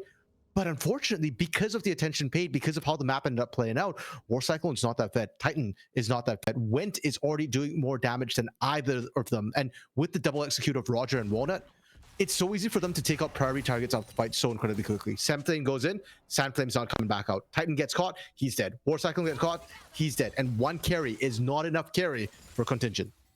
Not enough carry by any means, and it will be a really, really good lead re-secured for grompcord, especially as Baron is starting to come up and their next Dragon is starting to come up. Will be about 10 seconds to go on that Baron. I think it's too early for either team to start it off, but it would be sole point for the Gromp. So if they can get it, it's going to be massive for them. Enchanted Crystal Arrow coming through, landing onto Miracle, and he's done for. Yeah. Contingent need a miracle, but he's always dead whenever they're looking for it. And I love the fact, too, that Went is not waiting to stack up the Sky's Descent. They're just using that ult on cooldown, paired with the Enchanted Crystal Arrow, and Curfew has been money with these shots so far. Yeah, really, really good aiming coming through from Curfew, being able to find themselves the engages. And despite the fact that he's on this more supportive role, I do think this is the strongest he's been able to look so far tonight. Just really playing out this lane fantastically, building up the lead and setting up for these repeated dives from Walnut. And meanwhile, you see Titan pushing on that top side, finds an inner turret on the side lane. Huge gold infusion for Contingent, keeping them competitive, but it's going to get harder and harder to be pushing out that far. And Roger is quietly farming up as well, is starting to become relevant, especially against Titan. Titan has to be very, very careful about getting picked on the side lane. Yeah, Realm stuck underneath his turret here. There's going to be the ultimate coming out across from the Aurelion Soul. They get the stun only onto Miracle, but they got to work their way through Sandflame and Win first and foremost. Walnut and Curfew both pretty healthy here, and now this Ashe can just fire away, taking down 2 members. Roger advancing forward. They're going to lock down the remaining members. It's a double kill over to Went, and it's 4-for-0 grompcord, the cleanest team fighting all night, and it comes up at the moment they need it most. Yeah, and watching Went just get to stand there and basically be the turret, under turret, completely undamaged, untouched in that fight. And unfortunately for Win, that's the person you got to be careful of, right? If you're sitting in that Dragon's Breath the entire time, you will eventually melt. And now grompcord, not quite the ace. Miracle is still standing, but Miracle can't look at Baron. grompcord taking an early Baron with lots of standing turrets and therefore lots of standing gold. Stuff here for grompcord in a truly dominant position, looking like they're going to make this the most one-sided game of the night. Continuing to push on through and continuing to surprise expectations. I know I told y'all that I predicted grompcord a couple days ago, but that is an upset. That was a bold choice in the first place. grompcord, the 23rd pre-tournament seed, are looking to fight their way into top 12.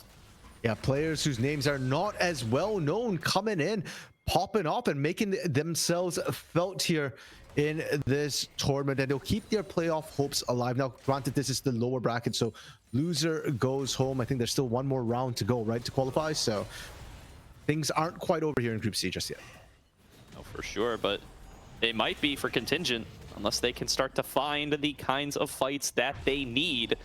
That's are going to become more and more limited as time goes on. The one-shotting Walnut strat, it's definitely the right way to go, but it's not enough all on its own. Curfew, very strong with this on-hit Ashe build. Went, getting scaled up more and more onto this Aurelion Soul, has found plenty of stacks.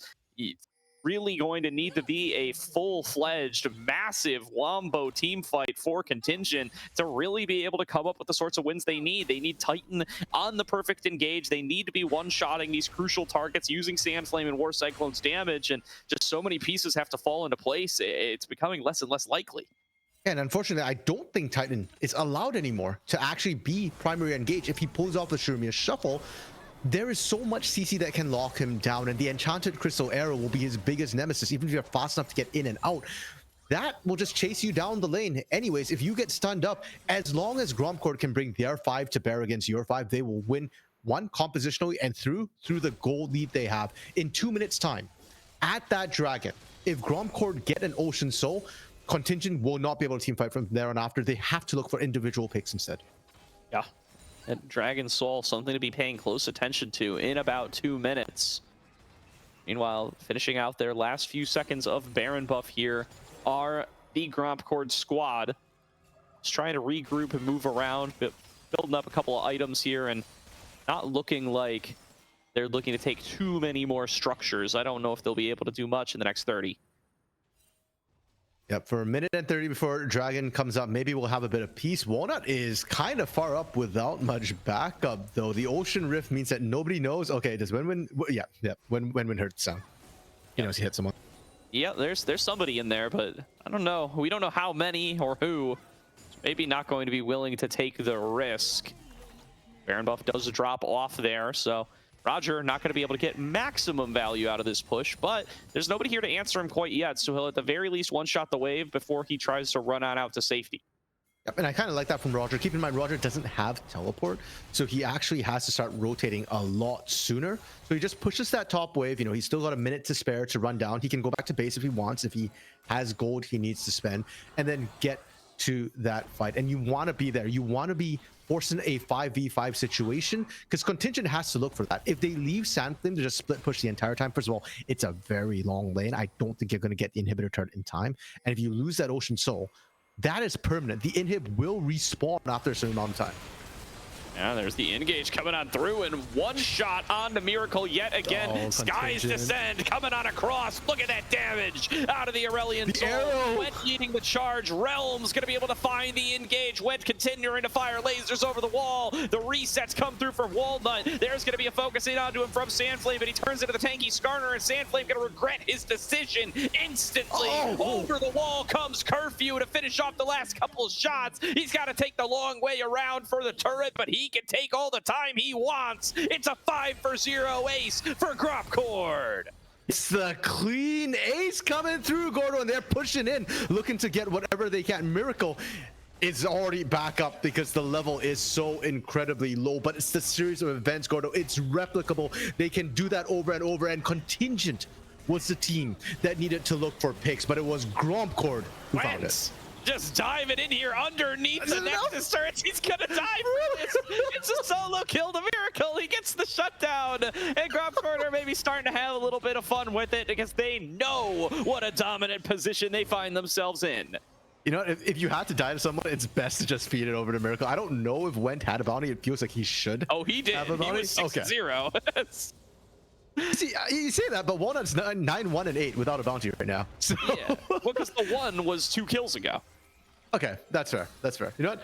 So that's great, actually, that Went ended up killing himself to Miracle, and I feel like that was actually intentional. Like, you knew you weren't going to catch Tsunami, but you have to give it over. Give it over there, and there's no objectives to lose it at the same time. Ooh, what an enchanted crystal arrow coming through at a Curfew. Going to be able to interrupt the culling, and here comes Walnut to clean up the rest of the play. Curfew just trying to kite it out and stay alive, and he will be able to do so. Walnut gets 2 more resets. He's going to get that bounty right back on there. Staple it on the board, RMC, and grompcord continue to run the map. From here on out, Gordo, it's dotting the I's, crossing the T's. The Ocean Soul was so big for Curfew there. It stopped the dive completely from coming through. That was the best shot you had. Now Went is back up on the map. He has respawn. Baron here will just be icing on the cake. And for Contingent, you can't contest this because you have 2 people dead. Over the wall, just going in for the falling star. Trying to chunk out Sandflame. I did get a little bit of extra damage on there, but Sandflame will be able to finish off the turret either way. The Baron getting worked on the other side, and I just don't know what options are available here for Contingent Esports to answer. They're going to have to just give this one up. Yep, as we said, they had 2 members dead. They can't really be looking at this right now. I do think Sandflame made the right call by at least getting a turret which had bounty gold on it, which helps out the team as a whole. And then you set up for sort of that last big Hail Mary, though. Realms might have caught out War Cyclone. Wow, all right, you say Realms did, but Went actually just one-shots him, gets the procs off the Q, and there's going to be Enchanted Crystal Arrow, max range on towards Miracle. That's a 2-second stun. He's done for. Does land the bubble. Realms still chasing down, though. Crash down will be enough for Realms to clean him up for the killing spree. And I guess, Gordo, this is how Contingent go out of the OQs, not with a bang, but with a bit of a whimper as they're getting caught out repeatedly. And this grompcord squad, what a way to scale with the drops they have, the champion pools they have. Full Fearless is looking good for them, and it's showing as they scale up in the series. Absolutely here. They are going to be looking for the base here. Already inhibitor turret down. Bot lane inhibitor getting focused onto. And grompcord wants to end it on this push. The respawn for Miracle will be here in 5 seconds, but they'll take a 5 versus 5 if they have to. Retreating back away though. grompcord want to check all the boxes. They move up towards the top lane. Okay, we don't have to do this, Gordo. Like, grompcord, guys, you can sit in that base and punish them. They really can't do anything. Going for that top side, that just feels mean at this point. Yeah, I mean, I really think they could have just ended the game. They still have the Baron buff. Yeah. But whatever, they're gonna enjoy this time. they're gonna rock with it here while they find themselves winning a match in GSL group stage, somewhere nobody expected this squad to be pre-tournament, but they are proven it was not a fluke. Enchanted Crystal Arrow connects on a Titan again. The one shot comes through from the falling star. Sandflame dives to the back line, trying to find Curfew, but there's just no chance. It's a double kill to Went. It's a triple kill to Went, and a big opportunity here to maybe make one more mark on the OQ Curfew. Stealing the pentakill. It's only a quadra kill for Went. A heartbreaker for the mid laner, but they will be plenty happy to take themselves a series win. The ace for Zero comes through yet again, and from 23rd seed to top 12 in the open qualifier, grompcord will move forward, and that's on Gromp. 30-5 as well, Gordo. What an absolute showing from this squad. And you know what, Gordo, you said coming in, the prediction for them to win was a bit of a long shot on your part, and perhaps people didn't expect that to be the case. But going forward, teams have to take note of these players, all this team, and how well they are playing. Absolutely here, and we'll wait for other results to start coming on through, but it is looking most likely like they are going to be playing a rematch up against Mission Impossible.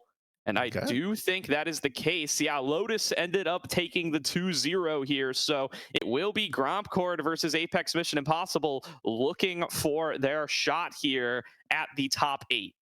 Okay, this won't be the rematch because it was Contingent who lost against Mission Impossible the first time, and this time grompcord gets to kind of test their mettle. It's a whole new game, and Gordo, I'm going to be fully honest with you, I am excited to see that matchup because Apex Mission Impossible looked really solid. They looked like Contingent but better in terms of the laning, whereas grompcord, they've been able to kind of break Contingent. So going up to that next level, this will be yet another challenge, yet another test, maybe a level up for this squad and roster.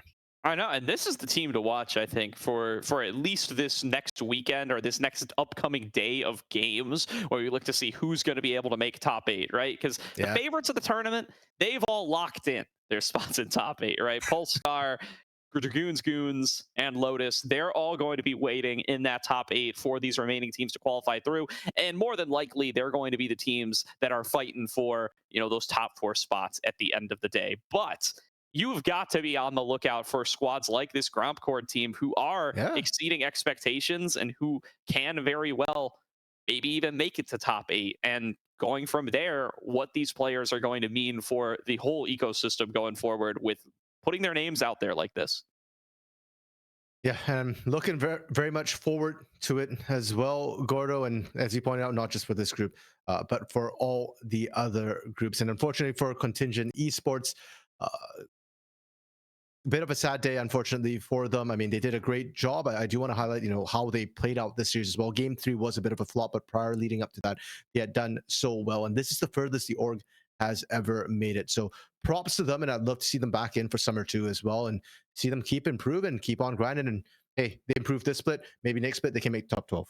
Yeah, that's what I'm pulling for here as well. Contingent Esports should be plenty happy with what they have been able to put together for themselves here. Finally making their top 16 run with their new roster, and hopefully going to be looking to build on that coming into the next split, where they will still have plenty left to fight for. They do still get the points from the Swiss wins they were able to secure and from making it to this GSL group stage. Yep, and with that all said and done, are we the last stream standing, Gordo? I don't. Are we? Are we? Let me see. Is Running the Rift done? Running the Rift is done. So yes, we are the last stream standing. We'll find somewhere else to send you guys, but it's been a fantastic weekend of open qualifiers. We will be back throughout this week with more Aegis Leagues, and back next weekend for more of the NACL open qualifiers. But it's been a fun weekend with you, RMC, and with PVS on production as well. Thank you, everybody who's spent it with us. We will see you guys next time.